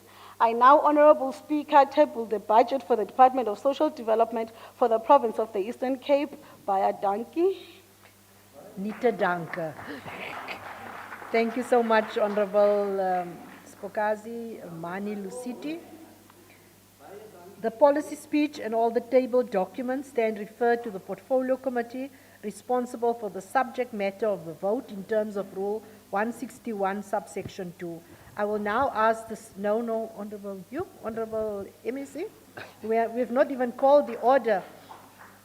I will now, can you just sit down, MEC? Just sit, yeah. I will ask the Secretary to read the fifth order of the day. Tabling of budget vote 5, Public Works. I will call upon the MEC responsible for the Department of Public Works to present his 2022-23 policy speech in terms of Rule 202, Subsection 3. Honorable Madikizela, MEC. Your time starts now, Honorable Member. Diabuya Premier. Honorable Speaker, Honorable Premier and members of the Executive Council, Honorable Chairperson and members of the Portfolio Committee on Public Works and Infrastructure, Honorable members of the Provincial Legislature, government officials, stakeholders, members of the media, distinguished guests, ladies and gentlemen, revolutionary greetings. The Communist Party of China's 8-point regulation instructs leaders to understand the real situation facing the people, to take time to listen, and lastly, to find practical ways and means to solve the challenges confronting the people.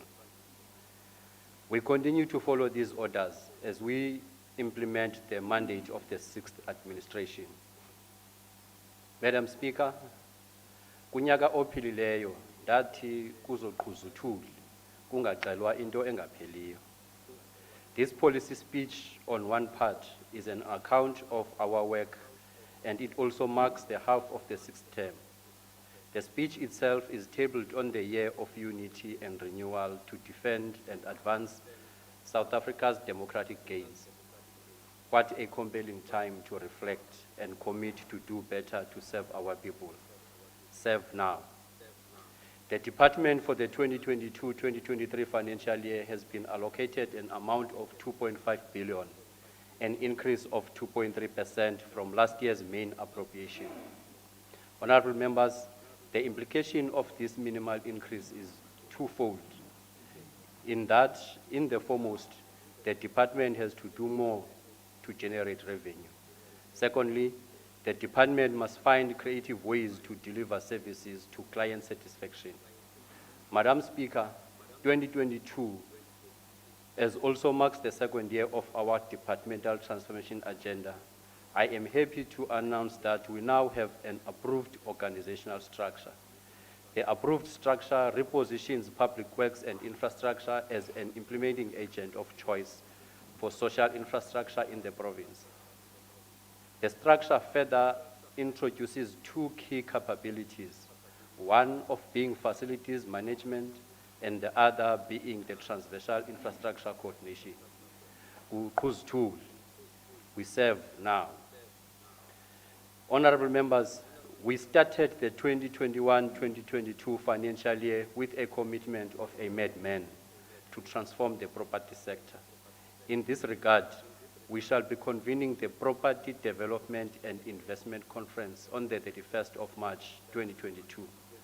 The conference will be convened under the theme, Developing and Financing the Provincial Government's Immovable Assets as a Vehicle for Transformation and Revenue Generation. This conference will provide an opportunity for property developers to have sight of the 195 government's properties, which we collated into a bid book. It is these properties that will provide a leverage for transformation of the property sector and raise much needed revenue for the province. Key to the success of the conference is to work with the Honorable Premier to cut red tape as directed by the President in the SONA of 2022 in order to encourage private sector investment. However, honorable members, it is important to note that we have started the process of releasing some properties. Our madness has yielded positive results. The private sector, for instance, will invest over 3 billion over 36 months in the redevelopment of F1, the former Amatola Sun Hotel in Bisho. On completion of the construction, government will receive 1 million per month in revenue. We have also paid attention in releasing properties in small towns such as Gala in Sakisizwe, Mbizana in Winima Tikizela Mandela Local Municipality, Alice in Raymond Mshaba Local Municipality. The private sector investment during the 24 months of construction will be 20 million, 26 million, and 66 million respectively. Let me hasten to state that the revenue expected from these three properties will be 246 million over 30 years. Thomas Sangara, Madam Speaker, warns that the revolution is not a public speaking tournament. It is the collective effort of revolutionaries to transform reality, to improve the concrete situation of the masses. As we started the transformation agenda, we expected the fiercest response from the previously advantaged landlords. To my surprise, honorable members, some white landlords have been supportive to our agenda, to an extent of offering mentorship to upcoming black landlords. Our revolution requires focus in order to sustain concrete gains, and we must serve now. The department for the 2022-23 financial year has allocated an amount of 269 million on leases for office accommodation. Our twin task is to reduce the expense on leases by constructing various office precincts. But equally, we must ensure that where we lease, the previously disadvantaged get opportunities. Honorable Speaker, you will recall when we started the journey back in 2019, black landlords were benefiting only 33% in the expense lease portfolio. To date, I am pleased to report that our madness has changed this picture. Black landlords are now currently benefiting 55% in the portfolio. We are moving the position of this table for all to sit around it. In the 2022-23 financial year, the department has set aside an amount of 246 million for building infrastructure. Our flagship state projects include the construction of Ematlesibeni cluster offices, where the contractor for civil works was handed over in December 2021. The construction of building structure will commence in the coming financial year to prioritize the moving of the Departments of Human Settlements and Health from Kokstad. The construction of Mkanduli cluster offices, where we will hand over the contractor during the first quarter, and the construction of Makanda Training Center, where the contractor is currently on site for the phase 1, while the other phases will commence in 2022-23 financial year. Honorable members, in the current financial year, the department has spent almost 22.5 million in the upkeep of the prestige portfolio. The projects implemented include security upgrades at the Provincial Legislature, refurbishment of Lillian Detricks, and landscaping. In the coming year, a total budget of 27 million has been set aside for the prestige portfolio. The plan, over and above the general maintenance, is piloting construction of 4 houses at the ministerial complex. This will ensure that the complex develops into an estate to accommodate all members with their different needs. Honorable members, we reaffirm our commitment to ensure that the Bishop Precinct is delivered in the current term. We have worked with both national and provincial treasuries to realize this goal. As a result, a new tender with 3 batches, whose first is issued in July 2021, and the third, which is the last, will be closed in May 2022. I must hasten to state that the department has put in place a contingency plan in the event the current tender does not come to fruition.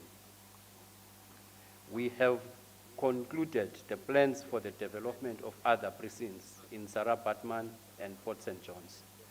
The Provincial Infrastructure Management Office has augmented our transactional advisory capability in order to package the financial model to deliver these projects along the model we have adopted for the Bishop Precinct. The department will continue to provide the agency role in implementing infrastructure projects on behalf of client departments. However, Honorable Speaker, the biggest challenge confronting the province is the subject of infrastructure coordination.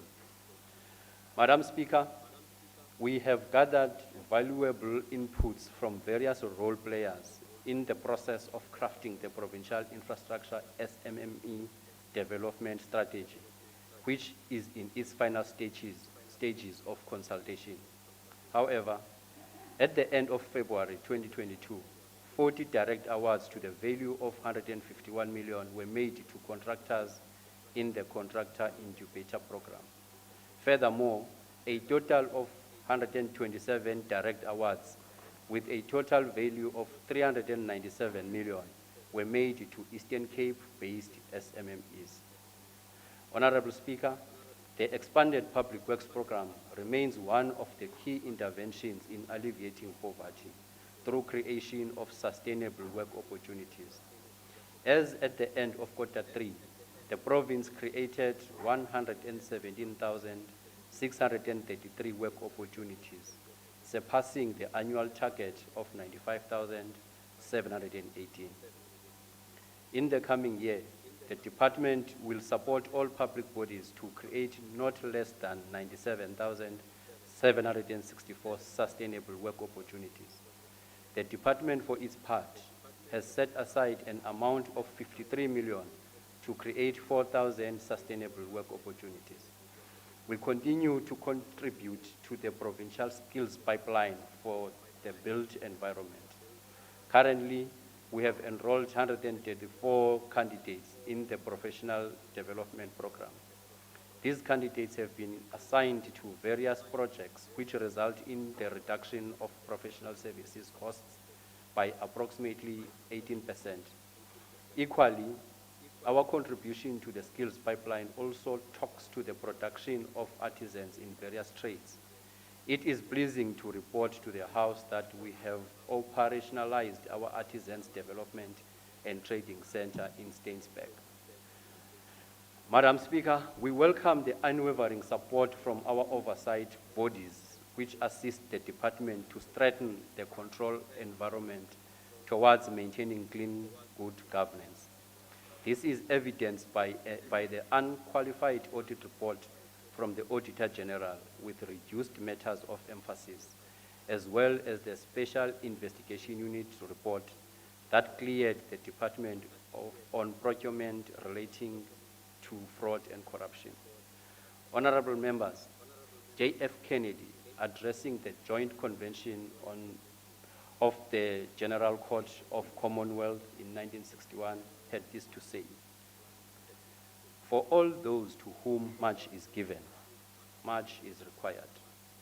And when at some future date, the High Court of History sits in judgment on each one of us, recording whether in our brief span of service we fulfilled our responsibilities to the state. Our successes or failure in whatever office we may hold will be measured by the answers to 4 questions. First, were we truly men of courage? Secondly, were we truly men of judgment? Thirdly, were we truly men of integrity? And finally, were we truly men of dedication? As we enter the second leg of the 6th term of government, as the department, we raise the bar and remain focused. We will indeed serve our clients with dedication and enthusiasm. Serve, serve now. I now table the 2022-23 policy and budget speech, annual performance plan, and the operational plan of the Department of Public Works and Infrastructure. I thank you.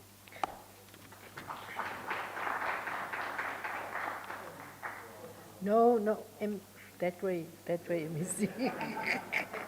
Thank you so much, Honorable MEC. The policy, speech, and the table document stands referred to the Portfolio Committee responsible for the subject matter of the vote in terms of Rule 161, Subsection 2. I will ask the Secretary to read the sixth order of the day. Tabling of budget vote, 6, Education. I call upon the member of the Executive Council responsible for the Department of Education to present his 2022-23 policy speech in terms of Rule 202, Subsection 3. Your 15 minutes starts now, Honorable MEC Gade. Thanks, Honorable Speaker, Honorable Premier, Honorable members, the House of Traditional Leaders, the HOD, DG, invited guests, social partners in education, trade unions, learners and parents, our SGPs in our institutions of learning, the people of the province, Honorable Speaker. Let me first begin by indicating that the department, notwithstanding the constrained fiscal environment that it faces, will continue to ensure the strive for the improvement of the teaching and learning, Honorable Speaker. And as such, our budget allocation will be focused on the funding, the key sector priorities, including prioritization of funding for educators at school level. Indeed, as a labor-intensive department, compensation of employees' budget does have a significant impact on the delivery of services, and this necessitates the continuation and assessment and evaluation of our service delivery model. Amidst the constructed compensation of employees' budget allocation, and find the most effective and innovative approaches for the sector to respond to the human capital resource needs of our institutions of learning in the province. The department, Honorable Speaker, the expenditure has increased from 35 billion rands 321 to 37 billion rands 803 without the grants. There are two observations that I've made, Honorable Speaker, which I think I just needed to reflect in the House in this particular observation of the increase. There are two. One is that the upward trajectory of the results in the province has invited an increase of the learners in the province from 1.6 to 1.8, meaning that we have got more than 200 learners coming back to the space of the province. And that might have its own challenges moving forward in terms of managing the space that we have.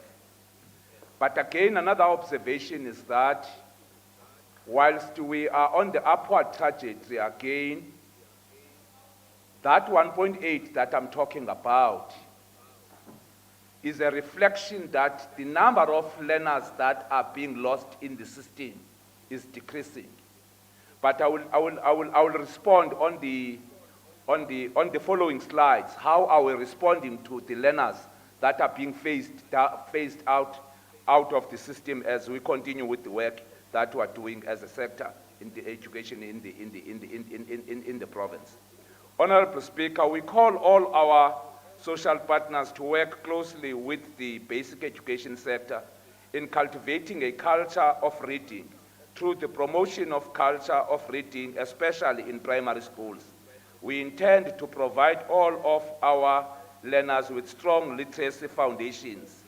Let us continue to support initiatives such as World Read Aloud Day, which is about celebrating the power of reading aloud, the power of migrating words, and indeed our classrooms must be a conduit of creating a new tale for an African child.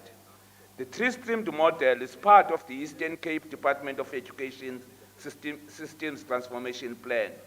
The main objective of the three-streamed model is to implement the curriculum offerings which meet the diverse needs of the young people of the country, empowering them to be creative and critical system thinkers.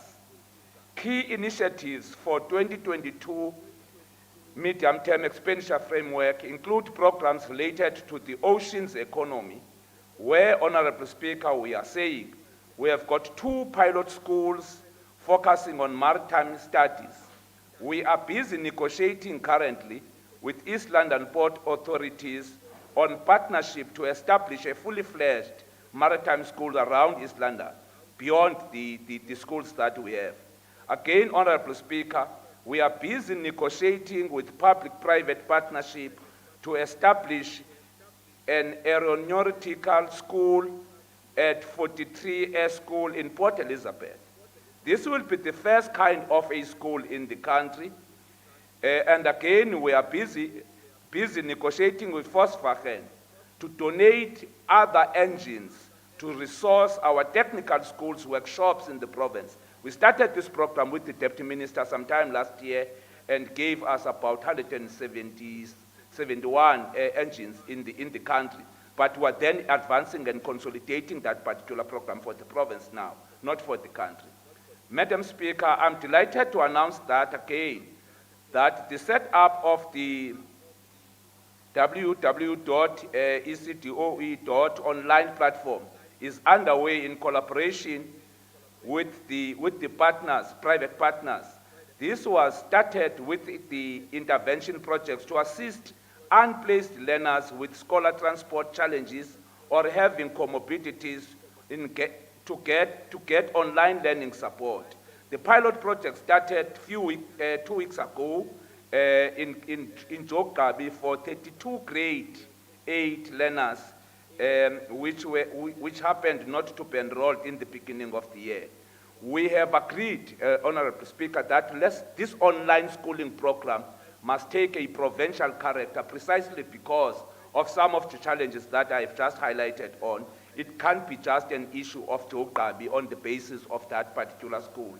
And therefore, we have been able to source 11,000 tablets for those kids that would require this particular facility. They are already there. Some of the schools have already been given. We have created a pool of data to collect that information from the district directors so that we can intervene to those learners that are unable traditionally to go to school, either on the basis of rain or access roads, so that they can continue to learn without necessarily going to the physical school that we have established, for whatever reasons that might be there. So, Honorable Speaker, we again want to present into this House the establishment and resourcing of the agricultural schools that could find an expression in the National Development Plan and the Provincial Development Plan. The Eastern Cape is one of the poorest provinces in the country, consisting mainly of rural areas. The department will ensure that in the 2022 medium-term expenditure framework, recapitalized these 12 existing agricultural schools in category 2 and 3, give them equipment so that they become food hubs in their areas of operation, and also ensure that we are able to give them at least 3 production enterprises that will be able to make them to be sustainable. Some of the schools that we're talking about here is Uluna, Abambo, Frank Zibi, Gobizizwe, Pettins, and Fremantle. They are already these agricultural schools, but they don't have agricultural equipment enough to respond to this particular initiative. Hence, we then said, no, let's find a way to respond on this particular matter. Honorable Speaker, in inclusive education, we recognize the rights of all children to feel and welcome into a supportive educational environment in their own communities. It refers to the capacity to ordinary local schools, the ECD centers to respond to the needs of all learners, including those requiring extra support, because indeed inclusive education is a fundamental pillar of our education transformation plan, with policies and initiatives being designed to provide support to all of our own learners. Many of our young children with autism or related neurodevelopmental conditions and their families need a responsive system that will ensure that they get desired support. The department will be working within the participatory structures and all communities and organizations to ensure interventions and support measures are in place to support all of those learners. I am especially proud of the work the community organizations such as Our Kids, Are Special, and Autism's Netemba, which will be working with closely towards educating and supporting young preschool age learners with autism spectrum disorders. In addition, Honorable Speaker, we will need to create partnership and work collaboratively with other departments and role players in the sector in driving a dedicated program towards those young people 18 and above, participating in the economy and other community activities. This includes partnership with the Department of Transport to equip them to be drivers and licensed, redirecting our general assistance and educating assistance to support our special schools, and also work with the Department of Social Development in support of the young people. Bonke Ngabetu as a concept and also as a program of the department. The department will continue to advocate for the rights of learners who experience barriers in learning. No learner will be left behind, Honorable Speaker. Madam Speaker, strong partnership with private sector, non-governmental organizations, social partners, traditional leadership, and all our community-based structures and various social formations are needed to realize the National Development Plan 2030 educational goals. The partnership unit's role at the department is to strengthen the relationships with other government entities and private stakeholders to assist the departments achieve set education targets. The flagship projects that are fostering the private and public sector partnership are as follows: the Albertina Nontsikelelo Sulu Science Center, the Maritime Study Projects, Agricultural Schools Program, and the Aeronautical Schools Program. Those are the programs that we have identified.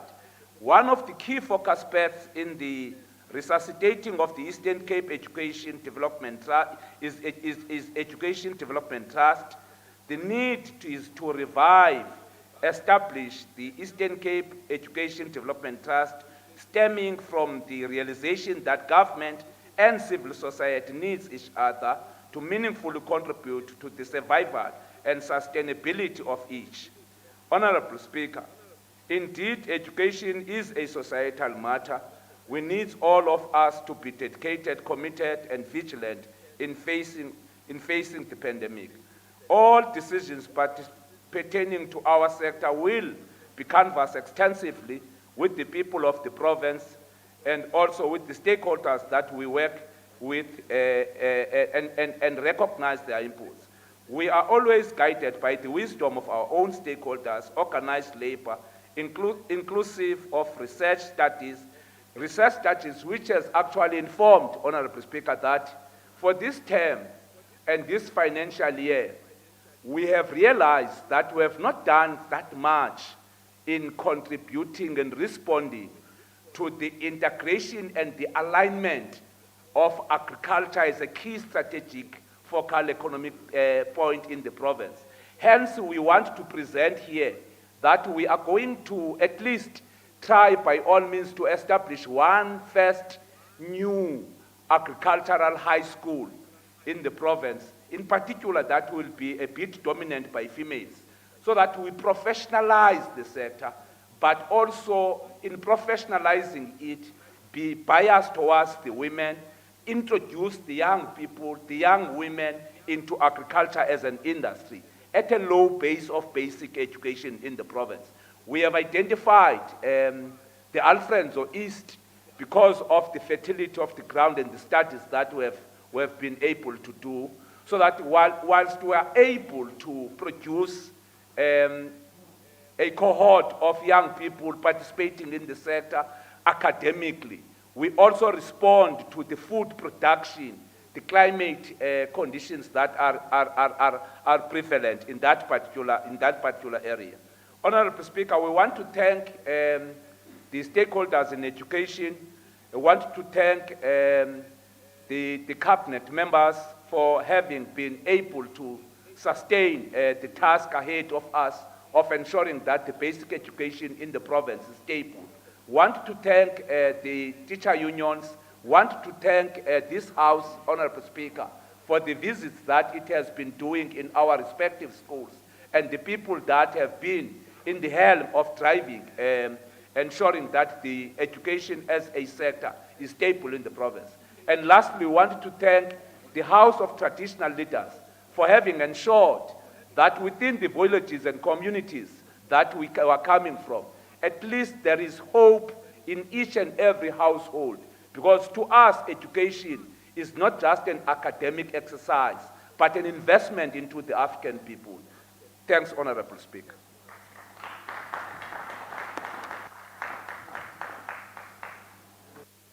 Thank you, MEC. You actually had 3 more minutes remaining. The policy speech and the table documents stand referred to the Portfolio Committee responsible for the subject matter of the vote in terms of Rule 161, Subsection 2. I will ask the Secretary to read the 7th order of the day. Number 7, Cooperative Governance and Traditional Affairs. I call upon the MEC responsible for the Department of Cooperative Governance and Traditional Affairs to present his 2022-23 policy speech in terms of Rule 202, Subsection 3. Over to you, MEC Ngata. Your 15 minutes starts now.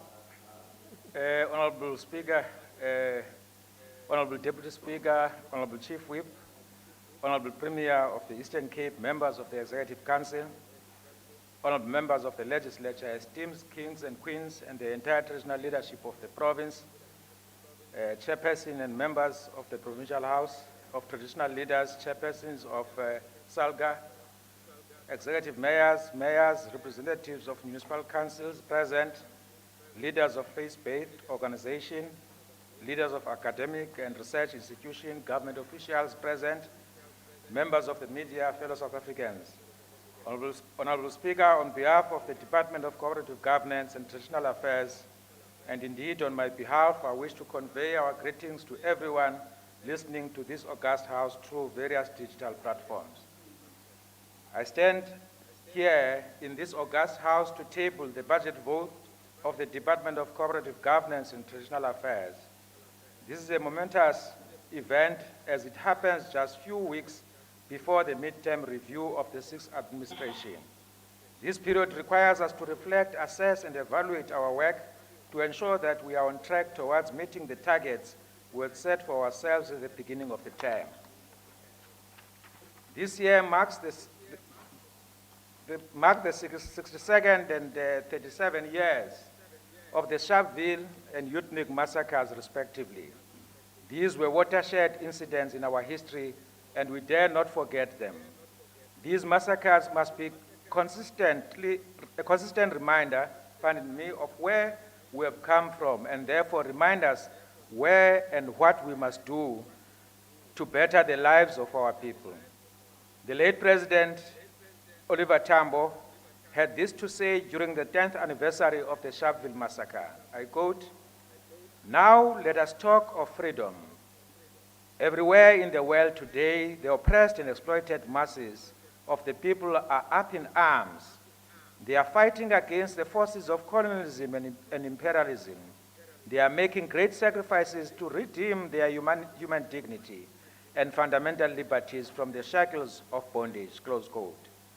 We have committed to commemorate these massacres by providing relief to communities affected by disasters that have befallen our province in the recent months. Honorable Speaker, the year following local government elections is always met with high expectations and trust deficit on the part of the electorate. This election has produced a few new municipal councils where no party won with an absolute majority and therefore had to be governed by coalition governments. We have learned that coalition governments find it hard to deliver expected results due to intolerance and lack of trust among political parties. This call for intense monitoring of the functioning of these councils to ensure that they are supported to comply with the laws. Honorable Speaker, none of us would have imagined the ferocity of the storm we had to confront since the early 2020, as the world and our country were ravaged by a pandemic never experienced in the last century. We have been living under a dark shadow of pandemic for more than 600 days, and all of us have been shaken as the pandemic disrupted many aspects of our lives. We've experienced hardships, and the most difficult of these has been the loss of relatives, friends, and colleagues.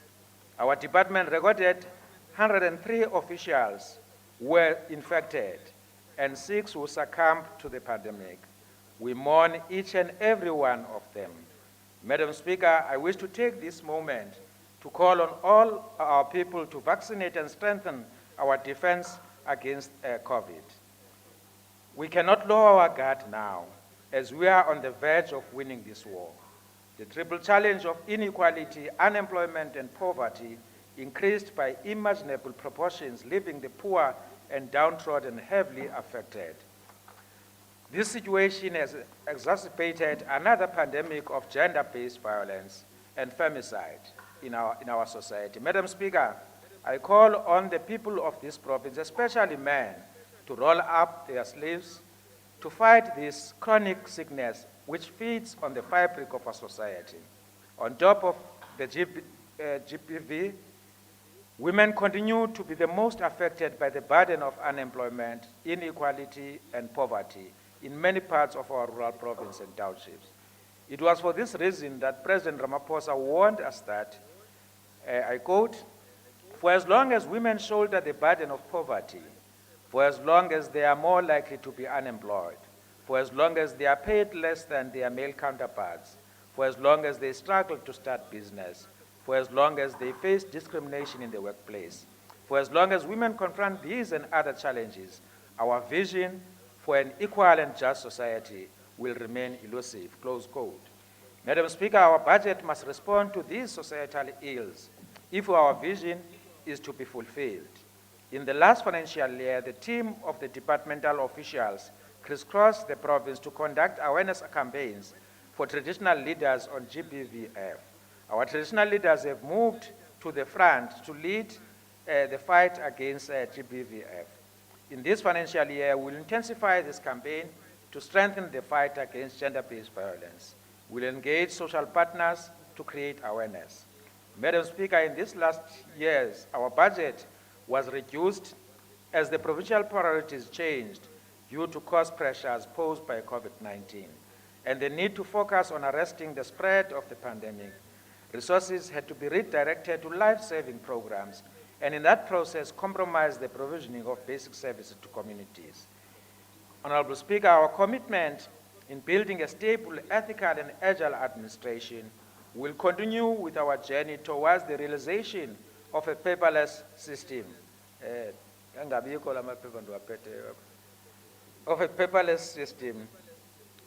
With the aim of streamlining workflow, increase efficiency and productivity, and information security. This will require an investment into the information communication technology system to ensure stability of the network and accessibility to our employees. To this end, an amount of 7.5 million is allocated to the Departmental Information Technology. Or 7 million. The department will analyze the skills audit outcomes of the centralized employees who participated in the skills audit and ensure that identified skills gaps are addressed.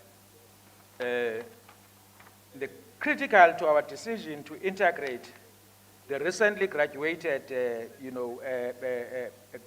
students. We've allocated 1.2 million, which has been set aside to recruit graduates interns to afford them an opportunity to link what they learned at the school and the work environment. This is a major step towards opening opportunities to young graduates who can bring fresh ideas to our department. Madam Speaker, the other pandemic that we are confronted with on a daily basis, undeterred attention, is corruption. This requires all of us to roll up our sleeves and confront this demon with determination. The Corruption Watch report published in 2021 states that the most common forms of corruption are at a local level: bribery, they are sitting at 28%, and procurement irregularities at 24%, and employment irregularities at 11%, and abuse of power at 9%, and embezzlement of funds at 8%. The NDP calls on government to create a resilient anti-corruption system that can operate freely from political interference and supported by both public officials and citizens. The year Just of our hold on, focus. MEC. Honorable Gomba. She is just muted. My apologies, Honorable MEC. This year, our focus will once more be on creating awareness and supporting municipalities to develop anti-corruption measures. I've not lost time once for No, no, not at all. Oh, I'll even okay. give you those few seconds. Okay, thank you, thank you. Honorable Speaker, there are few achievements that I would want to highlight of 2021-2022. We have rolled out a comprehensive human resource support package by conducting workshops for municipalities, reviewing bloated organograms and their alignment with municipal IDPs and national treasury norms and standards, as well as developing HR plans to ensure effective and efficient human resource management and development. We have also rolled out a portfolio-based induction program for councillors elected in the last local government elections in collaboration with SALGA. We have also convened the first ever summit of traditional leaders on issues that are affecting the institution. And our focus this year will be the implementation of the outcomes of the summit. Honorable Speaker, we have also developed a concept document for the resuscitation of the Greenest Municipal Awards in collaboration with DDET, OTP, and SALGA. This has been approved by the Executive Council for implementation in the 2022-2023 financial year. And we have also initiated the Provincial Disaster Risk Assessment process in October 2021, and this will run until September of the current year. And Honorable Speaker, we've finalized the drafting the Eastern Cape Traditional Leadership and Cohesion Bill. Comments and inputs made by stakeholders during consultations have been incorporated into the bill, and the bill has been gazetted in the Provincial Gazette. As part of our commitment of putting people first and their concerns, we have set aside 8.3 million for the appointment of more community development workers to bridge the gap between the government and communities. And central to the CDW program is to strengthen capacity of the state to enable it to improve delivery and quality public service. This program seeks to build partnerships with society and to disseminate information to the people about access and benefits to which citizens are entitled to. It is for that reason that the department will provide CDWs with tools of trade to assist them to perform their duties. And last year, we committed to honor, Honorable Speaker, Peter Chamzashe Bikati, on whose name our provincial head office is named after. The name of this cultural giant of our province is in the world's records for his gift of composing indigenous music. He will forever live in our hearts, and his name will be cast in stone for generations to come to remember him. We have resolved to celebrate his life on an annual basis as part of the Heritage Month, which will do it in collaboration with DESREC. The Madam Speaker, our government took a great stride towards the restoring the dignity of our people when the Traditional and Khoisan Leadership Act was signed into law by the President. The President then proclaimed the commencement date as the 1st of April 2021, as empowered by Section 66 of the Act. The new Act has major implications to restructuring the traditional leadership institutions in the country and in our province. Madam Speaker, the matter relating to the handbook on the tools of trade for traditional leaders and payment of gratuity has caused me sleepless nights. The once-off gratuity to traditional leaders is currently not paid when they pass on, and this continues to be an embarrassment for the province. This requires an urgent engagement and a review of the current prescripts to address this challenge. This year, we have placed high on the agenda the engagement with the National Department of Cooperative Governance and Traditional Affairs to finalize the handbook for traditional leaders, and the classification as well of the salaries of traditional leaders under compensation of employees has drastically increased the percentage of allocation going to the compensation of employees for the department. And to this effect, we're planning to table a proposal at MINMEC to consider the payment of salaries for traditional leaders as a direct charge, like members of parliament here, as government that cares for the people.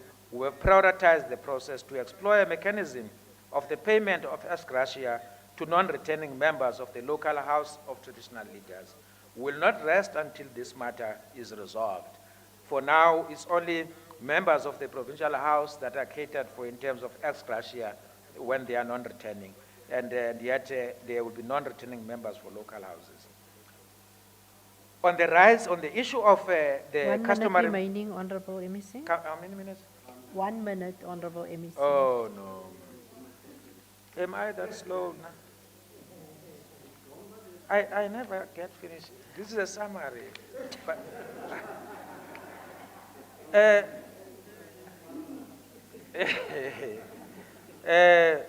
Honorable Speaker, just to say on the male initiation, customary initiation, we have seen numbers increasing of the passing of 45 initiates. In the main because of negligence, dehydration, but in the as well as the numbers because of the 2 years, 2020, 2021, there was no initiation. So this saw a flood, of many of them going to the school. So we are committing to intensify our efforts in this regard, and more than $1 million has been allocated to ensure that we attend to this crisis. One life is too many. In conclusion, Honorable Speaker, I cannot agree more with Aristotle when he says, I quote, "Excellence is never an accident. It is always the result of high intention, sincere effort, and intelligent execution. It represents the wise choice of many alternatives. Choice, not chance, determines your destiny." Close quote. It is for this reason that we are investing into building efficient, ethical, and professional administration that is self-driven to provide an efficient service to our people. Honorable Speaker, I wish to convey my heartfelt gratitude to the Premier and the Executive Council for the support they have provided in stabilizing municipalities and leading the recognition of processes for traditional leaders. I appreciate the leadership provided by the head of department, the entire management in building a solid organization that is able to respond to challenges we face, and swiftly and with precision. The contribution of the entire Cooperative family cannot go unnoticed. I therefore table this policy speech, annual performance plan, and the operational plan to this esteemed House. Thank you.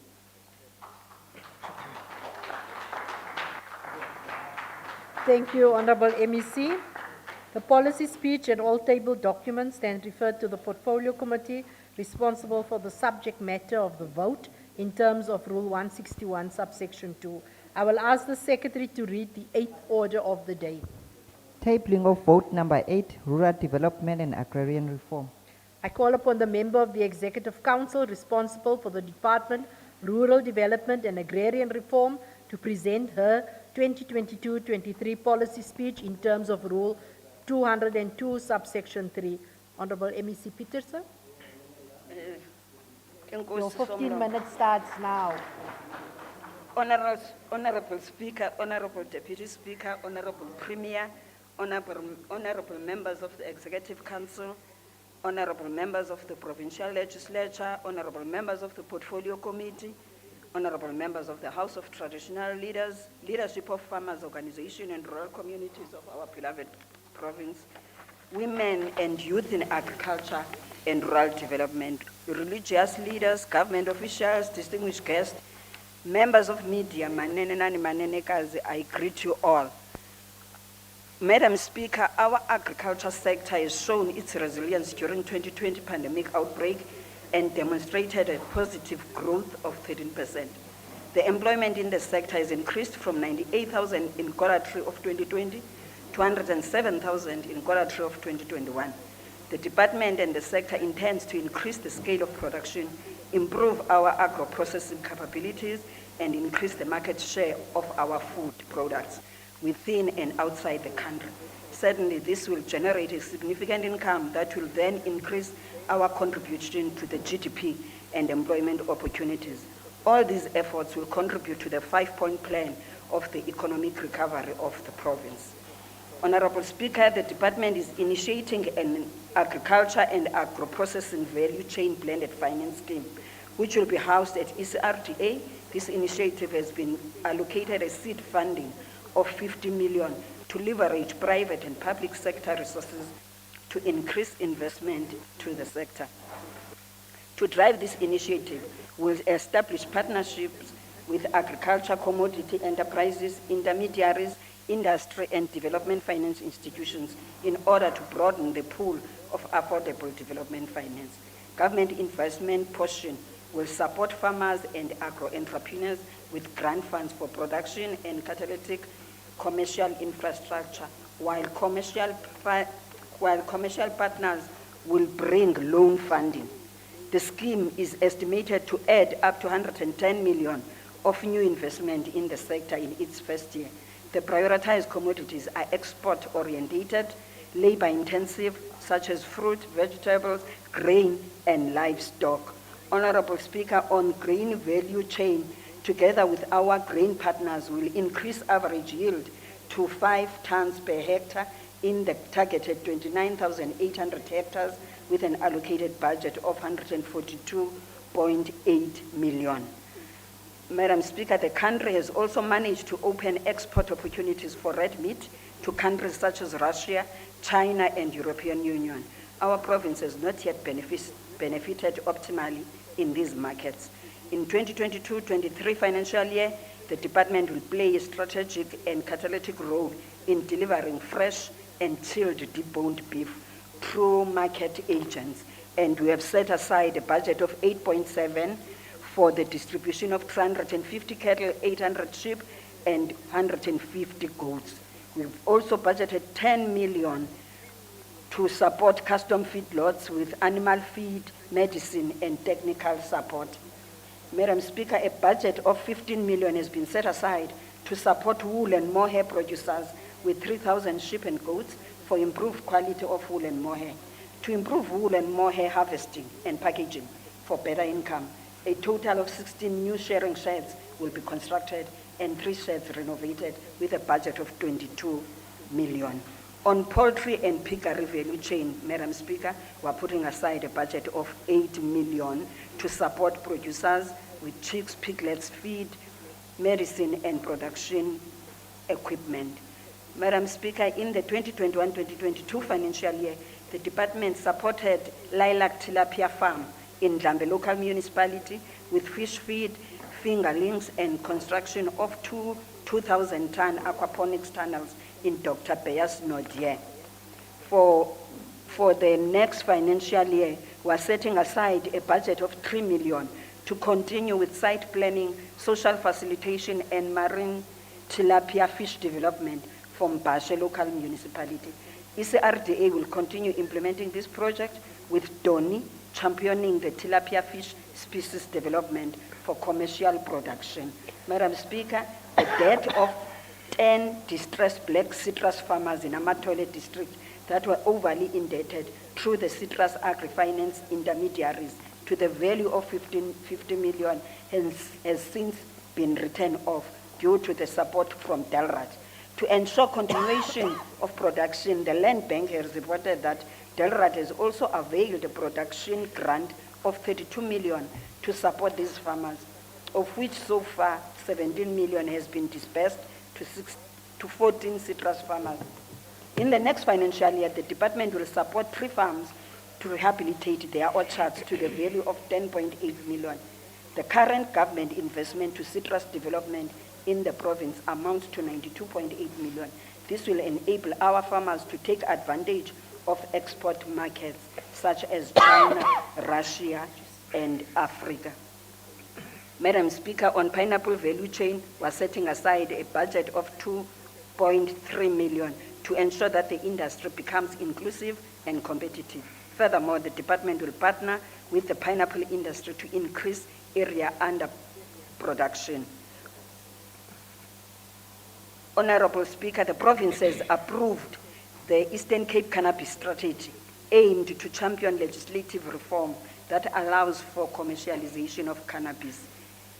To date, the department is in receipt of 2 machines, a decorticator and an oil extractor that were donated by the private sector and will be housed at Doni incubator to support farmers process their produce. Somlomo Bekekileyo, as pronounced by the President of the Republic of South Africa and Premier of the province, cannabis commodity has a huge potential to contribute to economic growth and employment.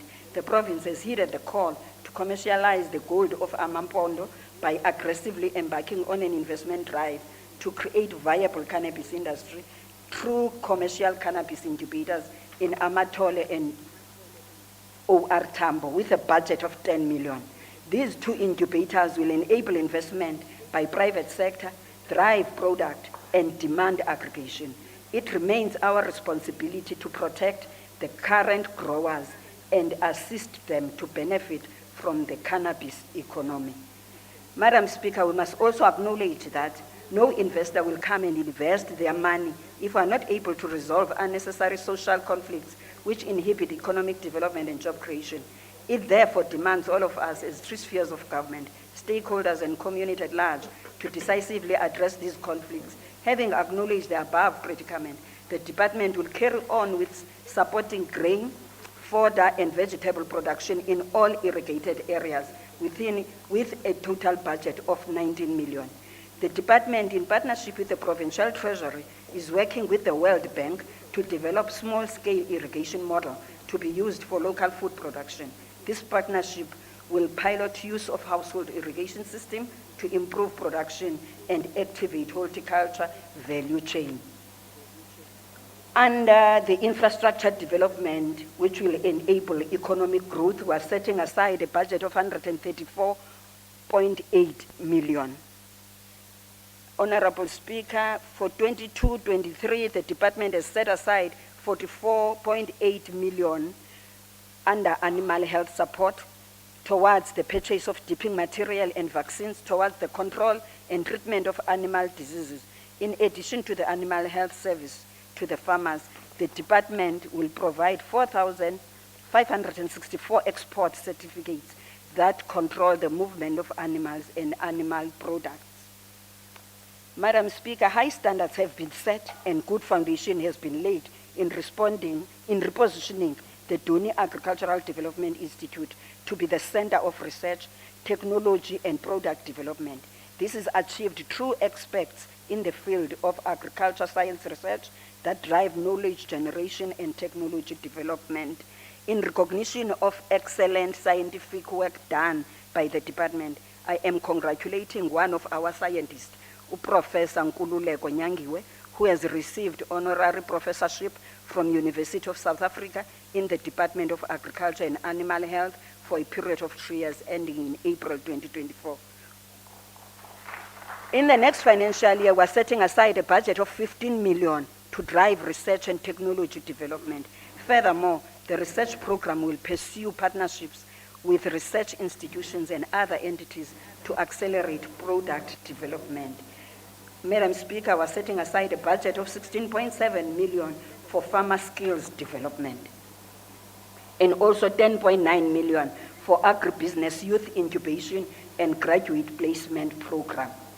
And for agricultural colleges, this year we are budgeting 19.6 million to continue with the infrastructure development and upgrade in the two colleges, that is Tadi, Ikutsolo and Fort Cox. To this end, 250-seater lecture halls will be completed at Fort Cox, while incinerator will be installed, exam hall and access control gate constructed in Tadi. Madam Speaker, the department through ECRDA will facilitate and promote consumption of local produce within the agro-processing centers of the province, such as the red hubs, Kai fresh produce, etc., developing market-driven food aggregators.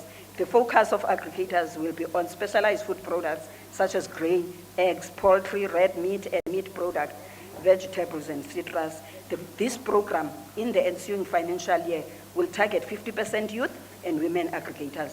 The department will strive to develop a minimum of one aggregator per district to service the government markets, such as South African National Defence Force and Department of Social Development. Engagements are currently underway with the Departments of Education, Health, and Correctional Services to enter into similar agreements. In the next financial year, the department will continue to support the diversification of the food products in the red hubs. As part of diversification, the Mbizana Red Hub will be processing potatoes on their recently acquired potato washer and packaging facility, while other red hubs will be supported to strengthen their operations. The total investment in support of the red hubs is 11 million. Under rural development initiatives, we have set aside 6.5 million premier for 8 spring water protection projects in Krisani, Jogabi, Alfonso, Amatole, and OR Tambo.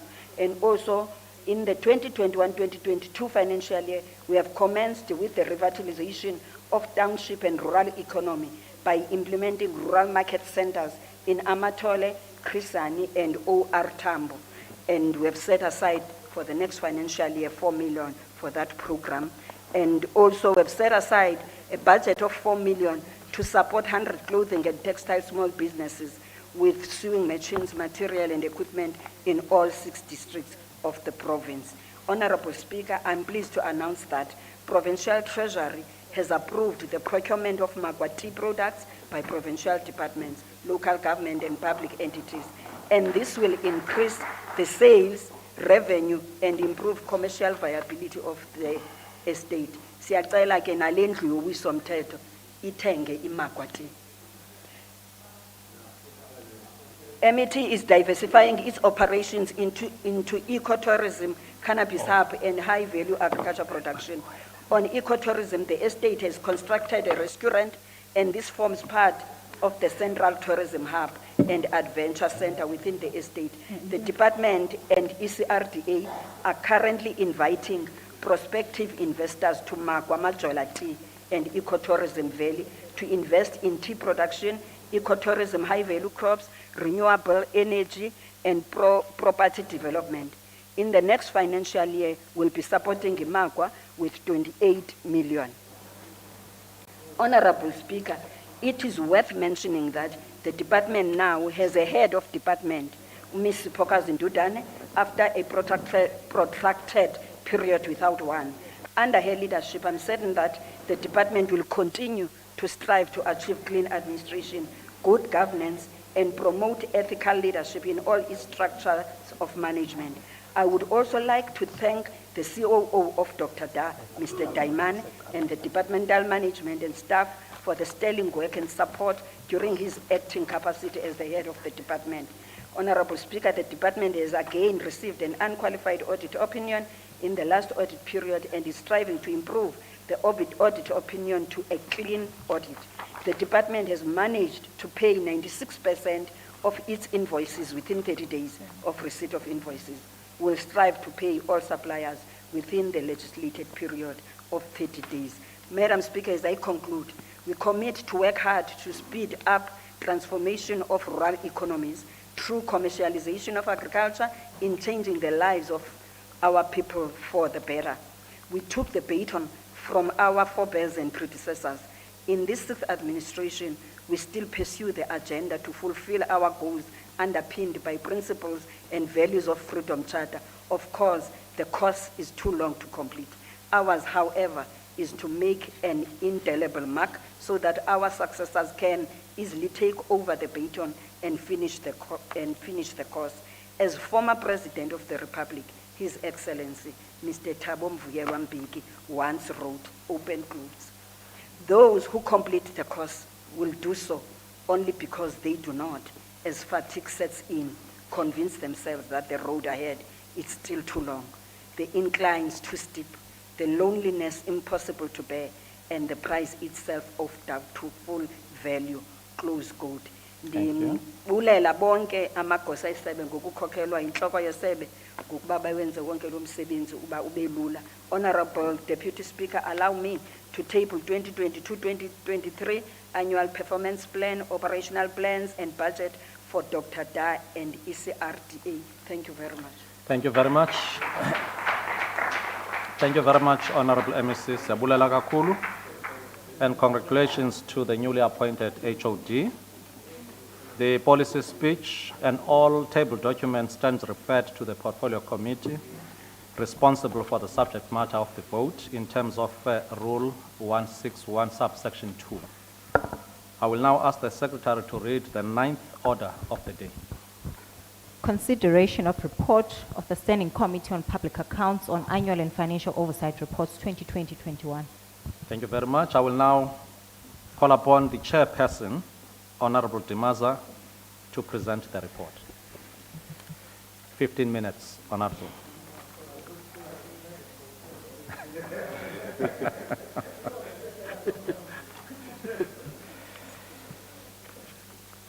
Thanks.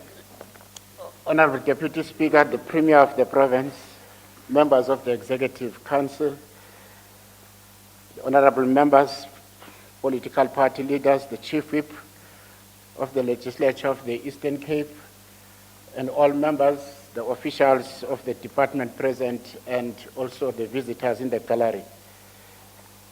Honorable Deputy Speaker, SCOPA is a mechanism through which provincial legislature exercises control over the expenditure of public finances, which the legislature allocates annually to all the different departments in the province. Therefore, the core mandate of SCOPA is to satisfy the legislature that public monies are spent in accordance with the decisions in the budget speech, policy speeches, also following the speech, the SOPA presented by the Premier.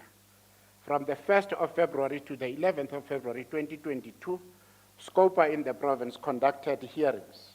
7 departments were called to come and account. They were invited by SCOPA. Those departments include Transport, Health, Social Development, DIT, Education, Public Works, and Human Settlements. Honorable Deputy Speaker and honorable members, I will just read some specifics in certain departments, not all the findings because of the question of time. And my concentration, my focus will be only on the findings and not on the question of recommendations. Now, the like recommendations ekai sichona pai caweni. Let's taking the first department, that is vote number 3, the Department of Health. That is for the year ending on the 31st of March 2020. The findings is as follows.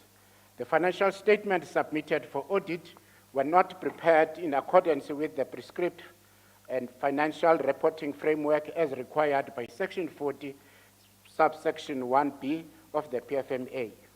The other finding, which is critical to this department, there was insufficient appropriate evidence that the performance of the programs funded by the Health Facility Revitalization Grant, the National Health Insurance Grant, and the Expanded Public Works Program, the integrated grant, was evaluated as required by Section 12(5) of Division of Revenue Bill of Act.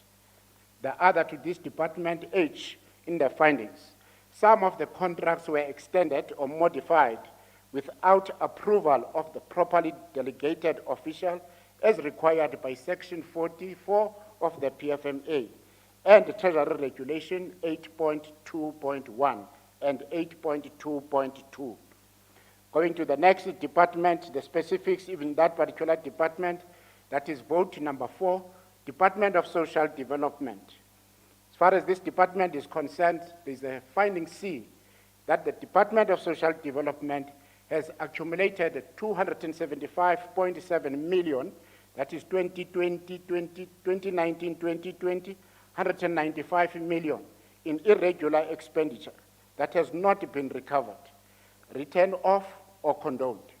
This was emanating from the transactions relating to frail care services, POSASA, and leased accommodation. However, irregular expenditure of this department, 80.7 million, that is in 2019-2020 financial year, 17.6 million, incurred during the current as a result of the non-compliance with supply chain management processes. Also, in this Department of Social Development, there is no proof of consequence management taken against the senior officials who failed to comply with applicable laws and regulations while performing their duties, especially on finance-related consequence management issues. F, in the same department, the department underspent its budget in almost all programs, and the underspending has been classified as follows. We'll request people will read. We have classified the underspending in all programs from program 1 up to the last program of that department, program 5. But the underspending is, for instance, program 1 by 7.8 million, program 2 by 164 million, program 3 by 84.4 million, program 4 by 3.9 million, program 5 by 2.5 million. That's a serious underspending. There was no evidence that fraud risk had been assessed and identified by management. Furthermore, the effectiveness of the audit committee of the department also is something which is questionable. Taking the Department of Education. In the Department of, now before education, in fact, let us take this other department because there are quite a number of other issues that relate, that is to the Department of Education. Yeah, let's take education. 1, effective and appropriate steps were not taken to prevent irregular expenditure amounting to 10.63 million as required by Section 38 of the PFMA and Treasury Regulation 9.1.1. Also, effective steps were not taken to prevent fruitless and wasteful expenditure amounting to 16.15 million as required by Section 38 of the PFMA and also Treasury Regulation.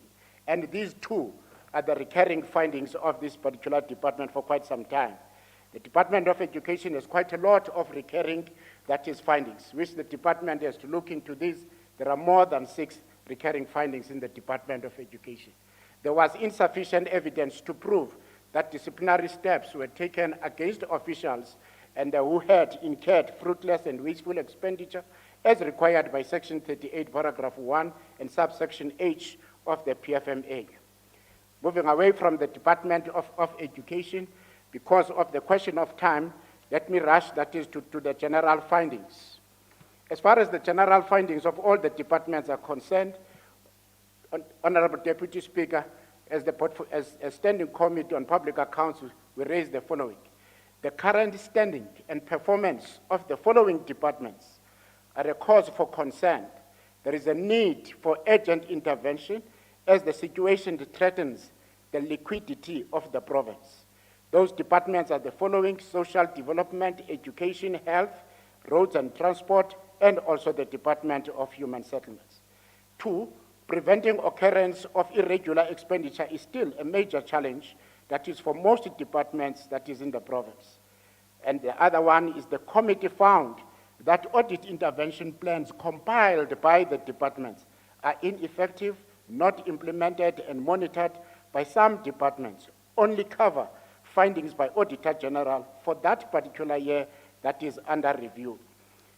Honorable Deputy Speaker, the second report that I wanted to present as COPA is the report that was tabled by AG to us to look into, and is the question of unauthorized expenditure. Auditor General raised serious questions about unauthorized expenditure of the following departments, that is Health and Education. We report as follows as far as health is concerned. The finding. The audited financial statement of the Department of Health indicated that it incurred unauthorized expenditure of 2.265 billion. Unauthorized expenditure arose through the settlement of unbudgeted medical legal claims, including interest by the department amounting to 921.43 million and 919.081 million are medical legal claims paid for the 2020-2021 year, and compensation of employees overspending by a net amount of 173.46 million rands. This was caused by the first 2020-2021 adjusted budget wage freeze of 1.017 billion, cushioned by 742.820 million, resulting in a net reduction of compensation of employees' equitable share to a 274.803 million. There was also a net reduction of compensation of equitable share of the 449.9 million during the same adjustment budget, which caused pressure on the compensation of employees' baseline, which had a significant effect on the operation of the Department of Health by cutting against the fixed personnel that were already on the payroll. As a committee, we recommend that the Department of Health unauthorized expenditure for the 2018-2019, which is 648.647 million, 2019-2020 financial year, 598.224 million, and the 2020-2021, 1.018215 million financial year, amounting in total of 2.265086 billion, be deferred and considered again after a period of 12 months, largely due to incomplete forensic investigations, as already highlighted above. And as far as the Department of Education is concerned, the finding, the audited financial statement of the department indicated that it incurred the unauthorized expenditure of 1.03 billion during the 2020-2021 financial year, and the following findings were made from the information provided by the department and also Provincial Treasury. The audited financial statements indicated that the Department of Health incurred unauthorized expenditure amounting to 2.304 billion as at the 31st of March 2021. We can break it as follows: 279.83 million, that was in 2018-2019 financial year, 990.48 million, it was 2019-2020 financial year, and 1.03 billion, it was in 2020-2021. The department indicated that the expenditure on compensation of employees could not be avoided as payments were made for serving employees who were already appointed at the time of the budget cut that were already done. The department did overspend their allocated budget at a vote level with about 779 million, and at a program level of 990.489 million.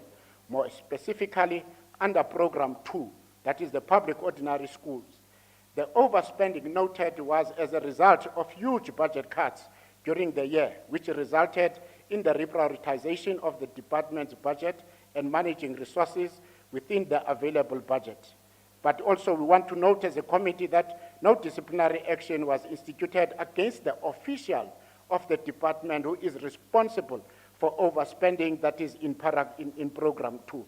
We therefore recommend, as far as education is concerned, that the full amount of unauthorized expenditure should be treated in terms of Section 34(2) of the PFMA.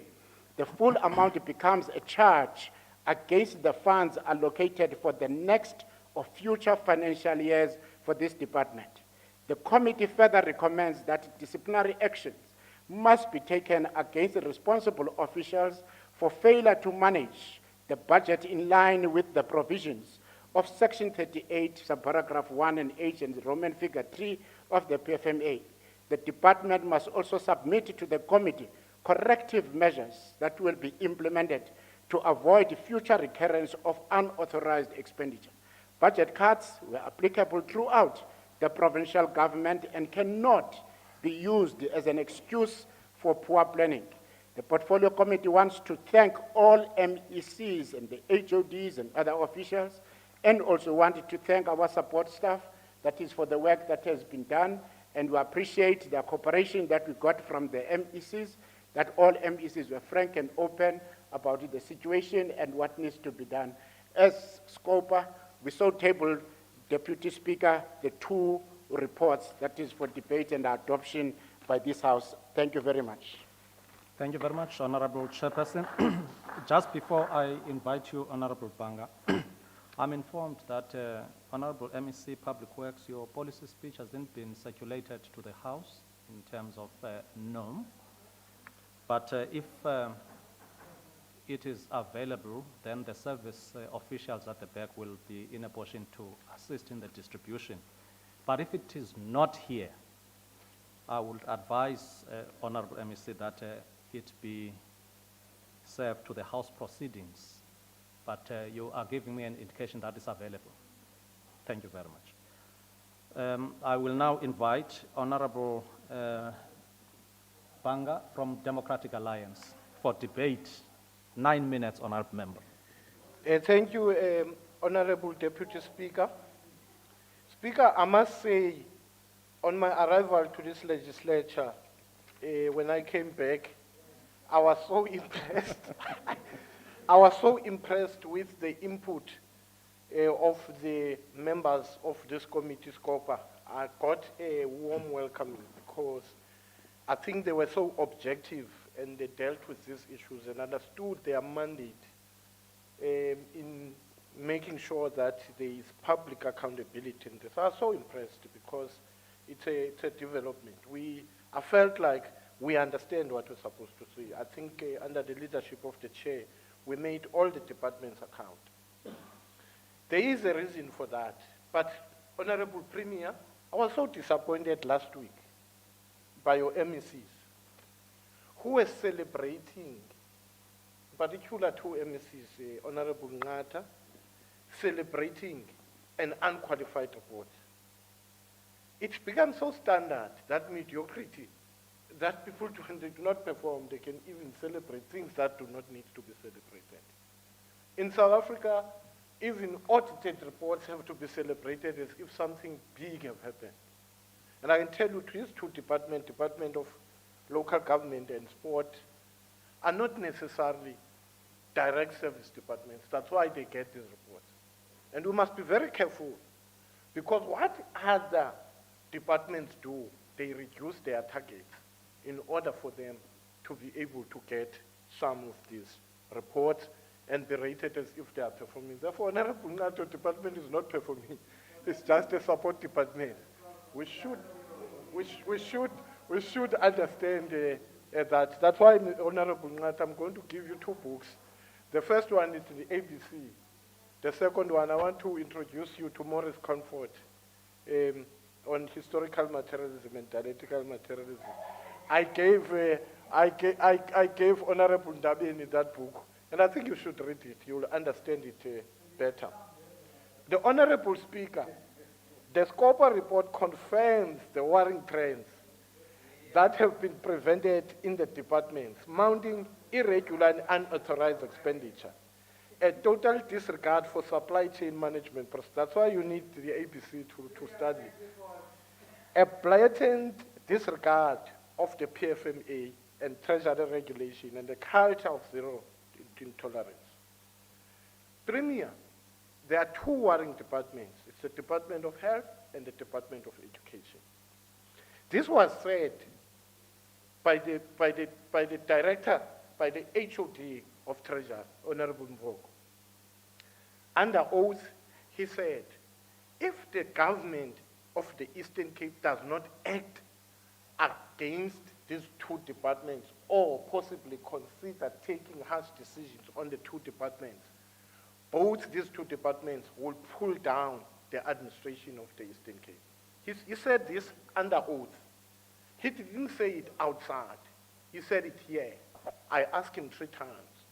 He repeated what? Within the next 6 months, if we are unable to decisively act, these two departments will pull the entire government down. And it's true.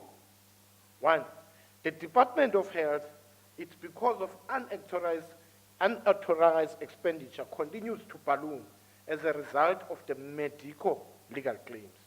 The department accumulated more than 919 million in medical legal claims for 2020-2021. Honorable Premier, the Premier promised this House that he would assist to turn the issue of medical legal claims around. To date, there has not been an improvement in this regard, Honorable Premier. This is pulling us down as a province. The Department of Health continued to jeopardize the entire provincial administration. This was shown in the Department of Public Works. Sorry, which Honorable, your time is saved. Honorable Saziwa, in what rule are you raising? Please, what rule? Yeah? Are you the presiding officer?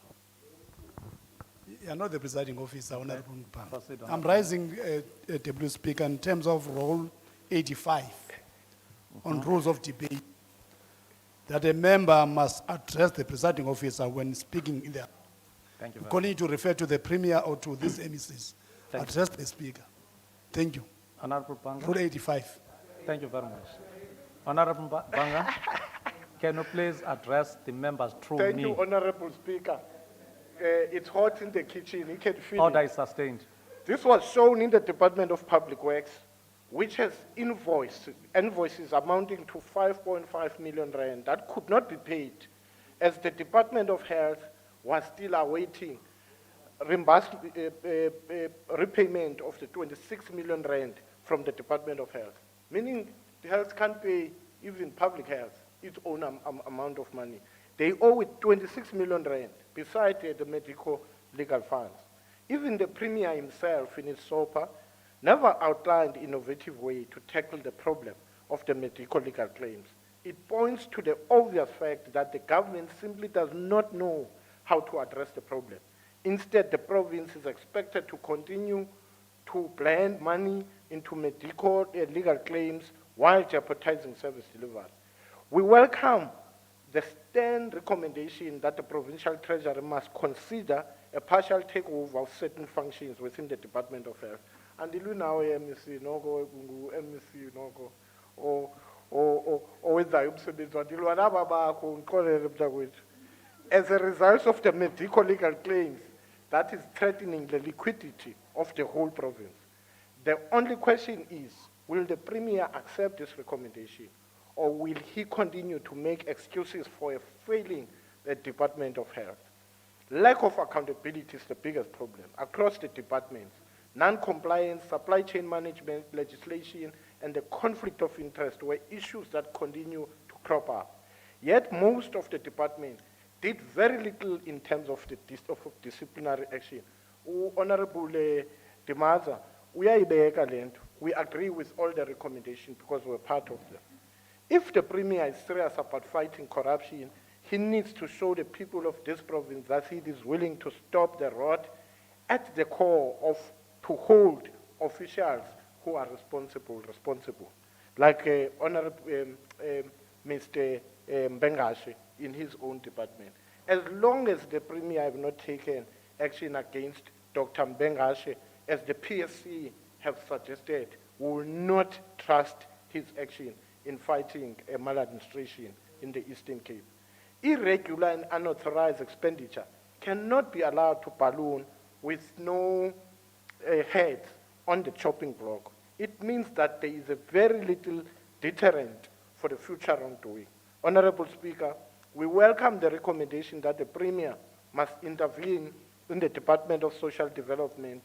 The department refused to provide details of disciplinary action taken against officials involved in non-compliance with the legislation. When departments refuse to cooperate, it affects the ability of this House to perform the effective oversight. In that instance, the Premier must intervene to make the departments accountable. The Department of Transport is the worst department in terms of non-payment and overpayments. This department could not provide scholar transport for our children, affecting the future of our children in relation to access to transport, which could jeopardize and destroy the future of many of the children who need assistance from government. But we welcome your intervention, Premier, at the end to try and resolve the problem. In closing, the report today highlights all the ways that the provincial government has severely failed the people of the province. The provincial administration must not be a haven for the corrupt and incompetent. Honorable Premier, it is time to prove that you will act against those in the departments who do not want this province to succeed. The DA notes the report we note the report. Thank you very much. Thank you very much, Honorable Banga. I will now call upon EFF to come and debate. 5 minutes. Economic Freedom Fighters. Whether they are virtual, I'm not sure. Virtual. Okay. Thank you very much. UDM. Honorable Zindi.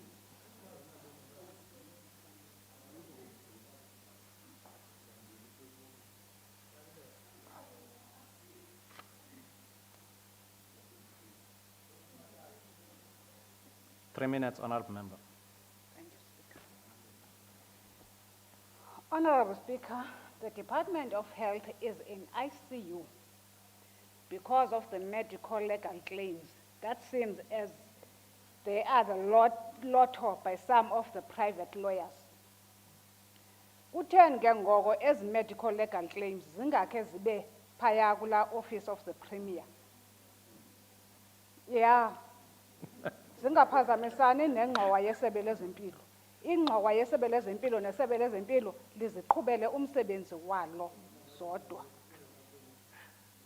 Okwesibini makhe kube khona ezokhuseleko eziqinileyo kulaa ndawo ekugcinwa khona ingxelo yezigulana, ukuze kungabikho ukwebiwa kwe-files zezigulana. Okwesithathu, kwakweli sebe lezempilo, uthini urhulumente nge-private lawyers ezenza ii-claims ezingekho mthethweni? Ii-cases zezo private lawyers ziphelela phi? Honorable Speaker, some of the findings by the Auditor General are recurring findings in various departments. This indicates that the recommendations in place are being ignored purposefully. And by doing that, they are undermining the powers bestowed to the scoper. Ngoba ayikho into ethi mazinga implementwa i-recommendations ezibekiweyo by i-committee ye-scoper. This has shown a catastrophic state of finances, and departments are not able to function effectively and efficiently. And the public at large suffer the consequences. Kule ke, Honorable Speaker, as a department, some of those departments, there are no consequence management that are incurred. Loo nto leyo ibonakalisa msulwa ba ndonqena ukusebenzisa elinye igama mhlawumbe ekunokwenzeka uba alivumelekanga apha. 1 minute. Kutheni ke ngoko bengagxothwa nje aba bantu bangenzi umsebenzi ngendlela eyiyo?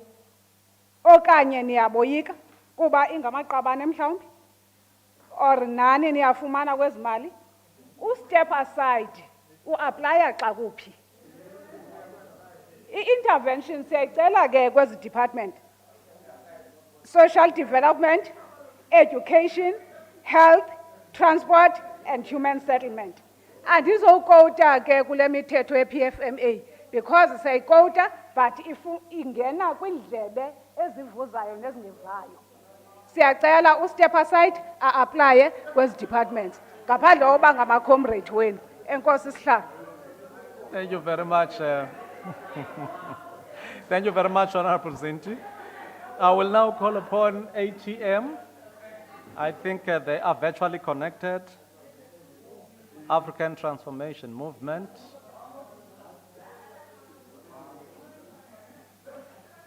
Thank you very much. Let's proceed to Freedom Front Plus. Virtually connected.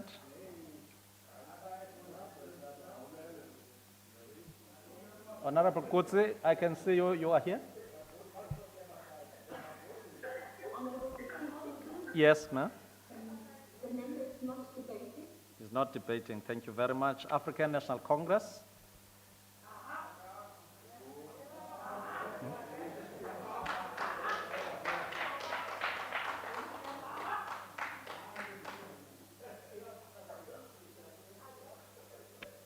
ANC, virtually? Oh.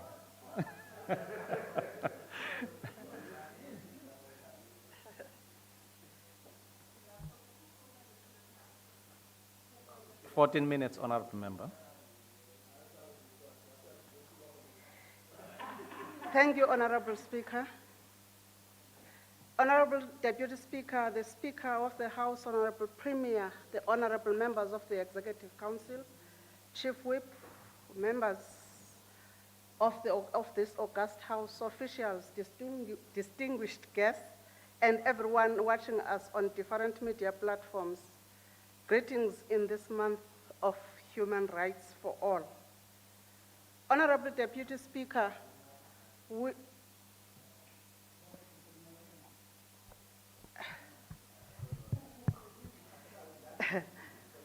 I hope I'm audible now. Yes. Thank you. Honorable Deputy Speaker, we are in very challenging and trying times, not only as a country, but as the globe.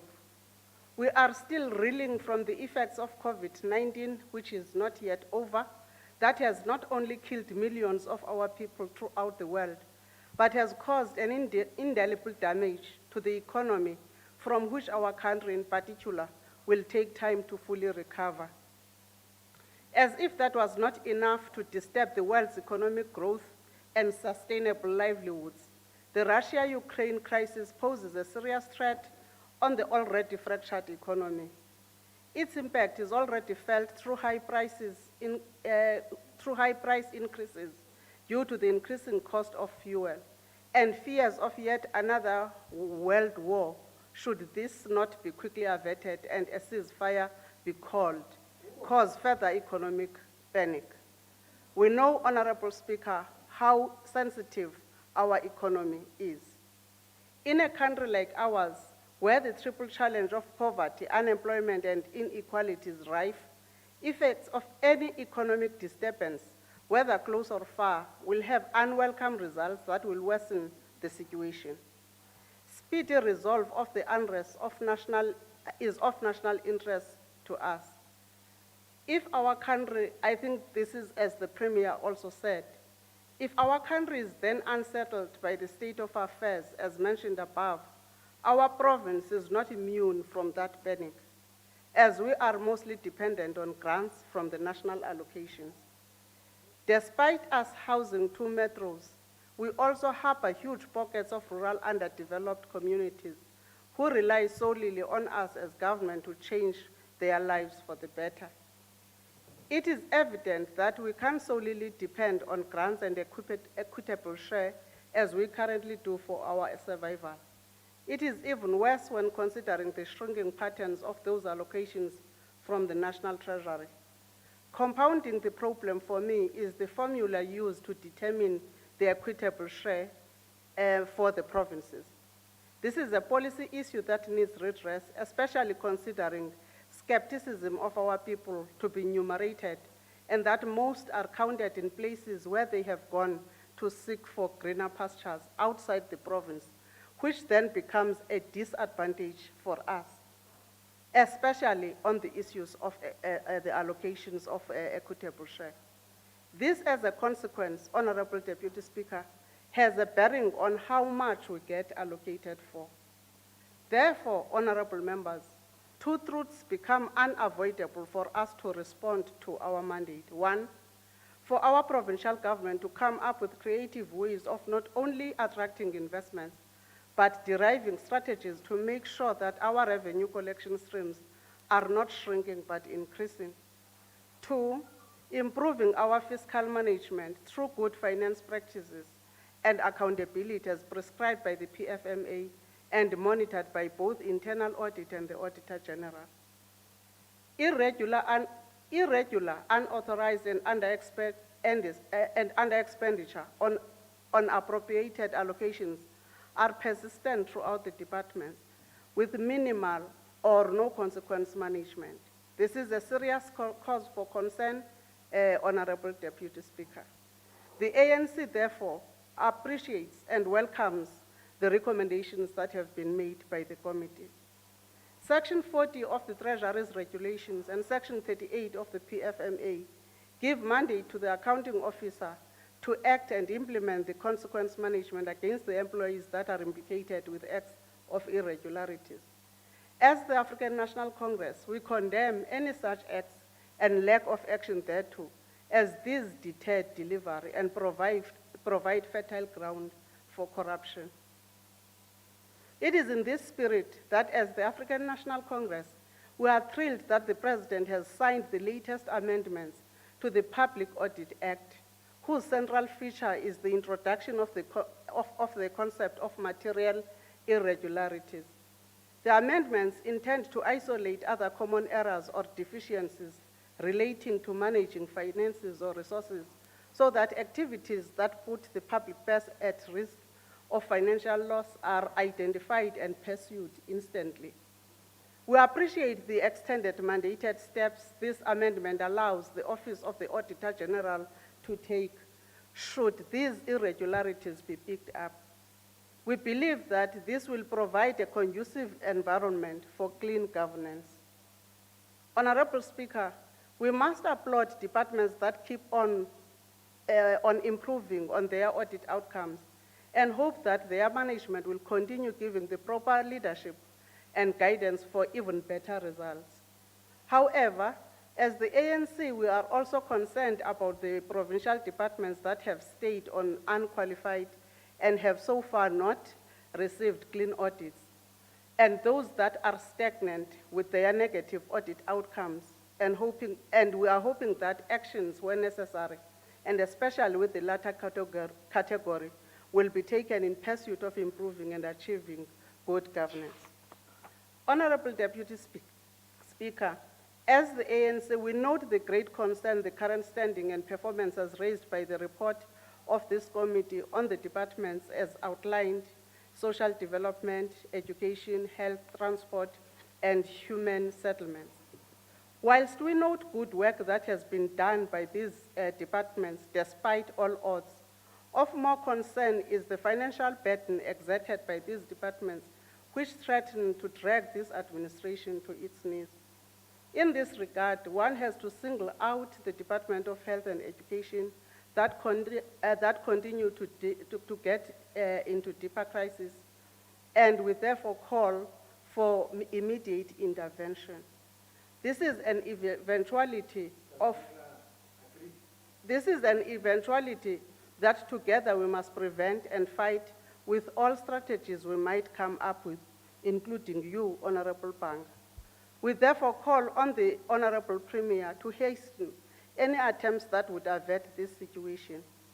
We must, however, hasten to appreciate commitments to deal with the medico-legal matter, as the Premier just alluded to in his policy speech this morning.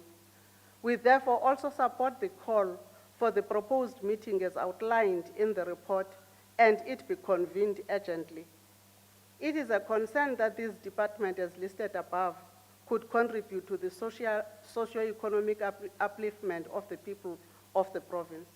Any failure by them to carry their mandate, therefore, would be a betrayal of the hard-earned gains of a long-wage struggles against the past injustices to humankind. We can't contribute to the assertion by Amilcar Cabral when he said, and I quote him, "The problem of the nature of the state created after independence is perhaps the secret of the failure of the African independence," close quote. We can't ascribe to neither that secret nor failure, Honorable Deputy Speaker. We therefore have no other option but to live by the truth as once said by Tata Walter Sisulu, that, I quote him, "There are no shortcuts, there are no easy answers, there are no complete formulas. Only continuous campaigning among the people with continuous response to their own activities, taking them a step forward each time, can lead us to our goal, close goal. And that goal, honorable members, honorable Deputy Speaker, is ensuring total socio-economic liberation of the people of this country, with particular emphasis to this province. To achieve all this, we continue to encourage collaborative integrated approach by our departments in the planning and in the implementation of service delivery, yes, the implementation of their programs and service delivery. Hence, our support to this proposed meeting. We believe, Honorable Speaker, that nothing is lost. Not all is lost. We still have ground to cover, but all is still possible. With the commitment and leadership that we know that we have, we can be able to correct the issue and tilt the balance, the scales to the balance of the beneficiation of our people. We continue to ascribe, Honorable Speaker, to Ratan Novel Tata's saying that, I quote him, "If you want to walk fast, walk alone. But if you want to walk far, walk together," close quotes.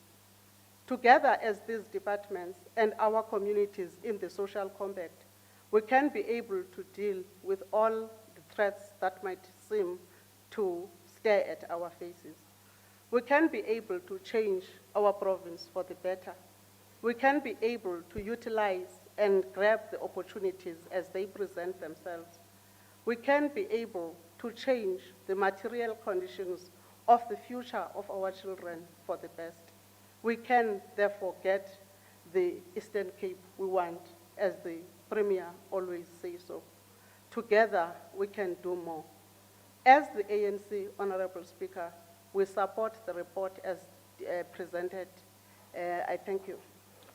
Thank you very much, Honorable Konza. I will now call upon the Honorable Premier to conclude the debate.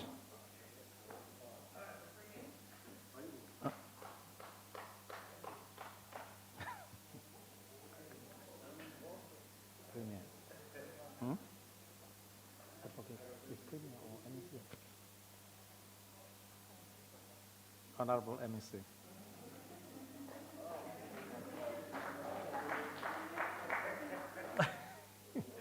Well, in my script, it's Premier indicated. So, sorry, Honorable MEC. What? Honorable MEC Mpoko. 10 minutes, Honorable Member. Thank you very much, Honorable Deputy Speaker.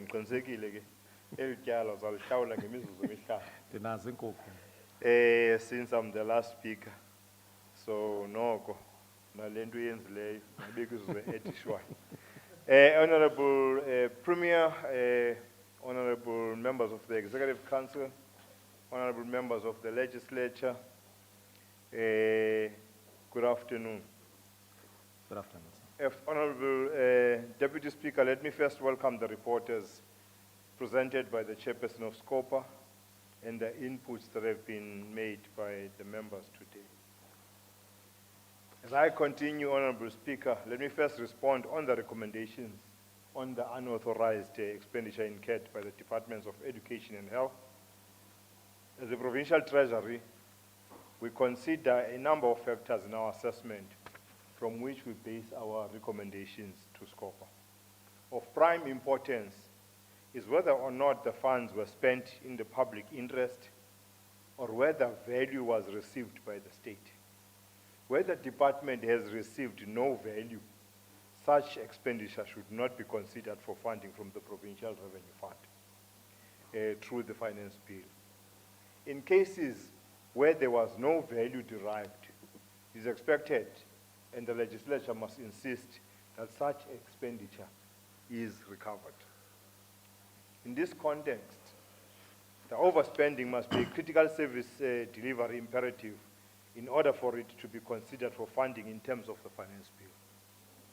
It must be established whether the accounting officer took any measures to avoid unauthorized expenditure and whether the expenditure was avoidable. If the expenditure is found to have been avoidable, the expenditure ought not to be considered for funding from the Provincial Revenue Fund.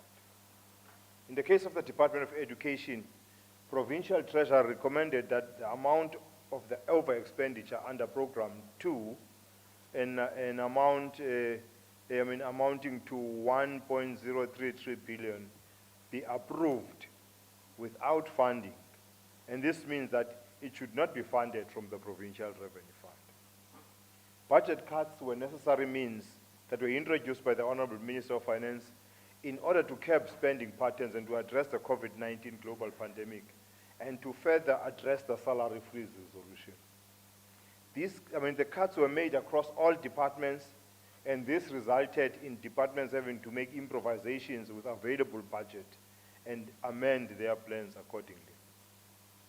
The department's reasoning relating to the COE overspending could not be accepted, as the freeze on salary increases were a mere form of accounting for the Minister of Finance decision for provinces to contain the wage bill. And this never had an impact on the actual warm bodies already catered for in the budget of the department, as they were protected. So the resultant unauthorized expenditure incurred by the department points to a situation whereby a department has not complied with Provincial Treasurer's recommendation of managing their COE within available resources, and further suggests that there are inefficiencies within the department that require serious attention and action to be implemented by the department. In the case of the Department of Health, Provincial Treasurer recommended that the unauthorized expenditure for the 2018-19, 2019-20 and 2021 financial years amounting to 2.2650.086 billion be deferred and considered again after 12 months, largely due to the incomplete forensic investigations. The legitimacy of each medical legal claim can only be ascertained when the outcomes of the forensic investigations by Provincial Treasury is finalized. Therefore, sufficient time and resources should be given to allow the medical legal task team to conduct their work in an efficient manner. Honorable Deputy Speaker, now let me come to SCOPA findings and recommendations emanating from the responses and interactions with the departments that appeared before the committee during the hearings held in February 2022.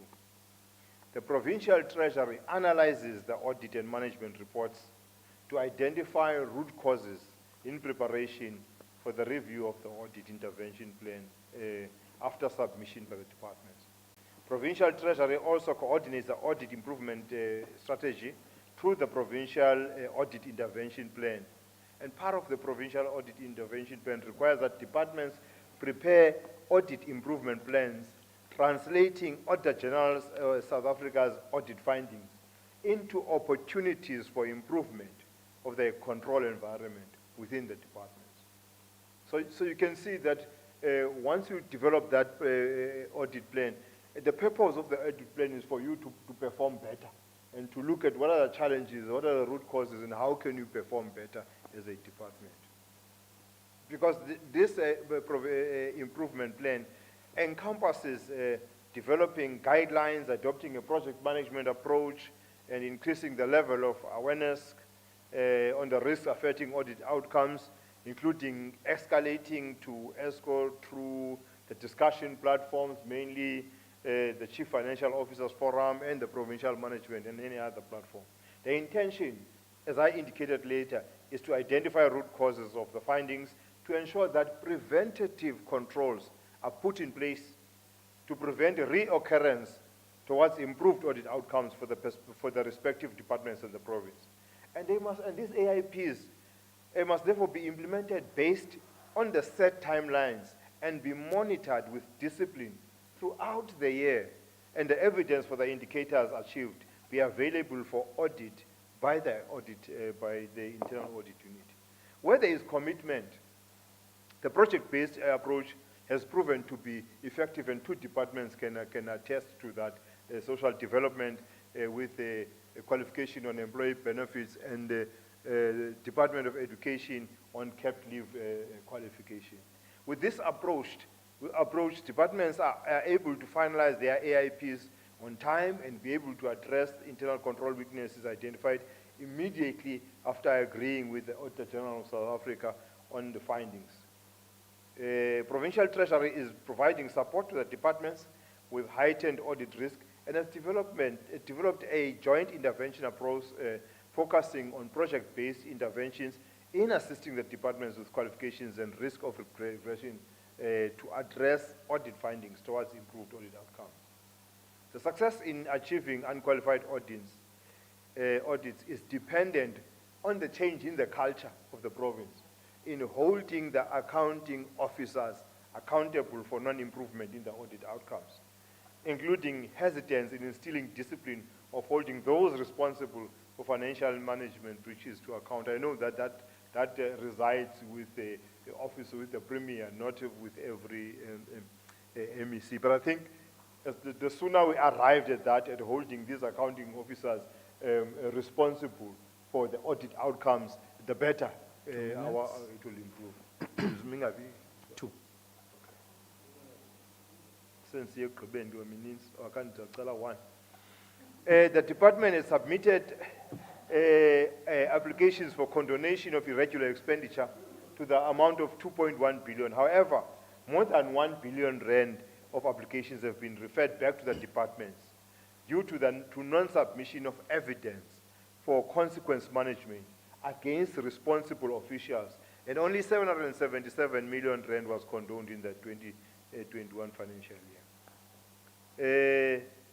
From these assessments, departments have been given recommendations regarding formal training that officials need to be given, and they also have access to training done by Provincial Treasury, such as SEM training, BAS, PESAL, and LOGIS, etc. Honorable members, I cannot emphasize the importance of us working together if we are to achieve clean governance as the provincial government. The strategies that we are rolling out require our commitment, they require our support, they require our high level of accountability. If we subscribe and adhere to these values and principles, our financial management system are set to mature to a level that we all deserve. I therefore wish to thank the chairperson of SCOPA and members for the oversight role and for their guidance and support in making sure that we execute our work in accordance to our mandate. Thank you very much, Honorable Deputy Speaker. Thank you very much, Honorable MEC. That concludes, Person Party, so that concludes the discussion on this matter and the business for the day. The House Honorable Members will adjourn until tomorrow, 16th March 2022, at 2:15 through MS Teams virtual meeting platform. The sitting will still be hybrid. Just before I formally adjourn, there are two hands, Honorable Saziwa, Honorable Kwati. Oh, yes. Thank you very much. You are quite alert. I now put the report. Any objection? Never. Thank you very much, those that are connected. Indeed, it's a quite great team, and the participation has been overwhelming. And the sitting now is formally adjourned until tomorrow, 2:15.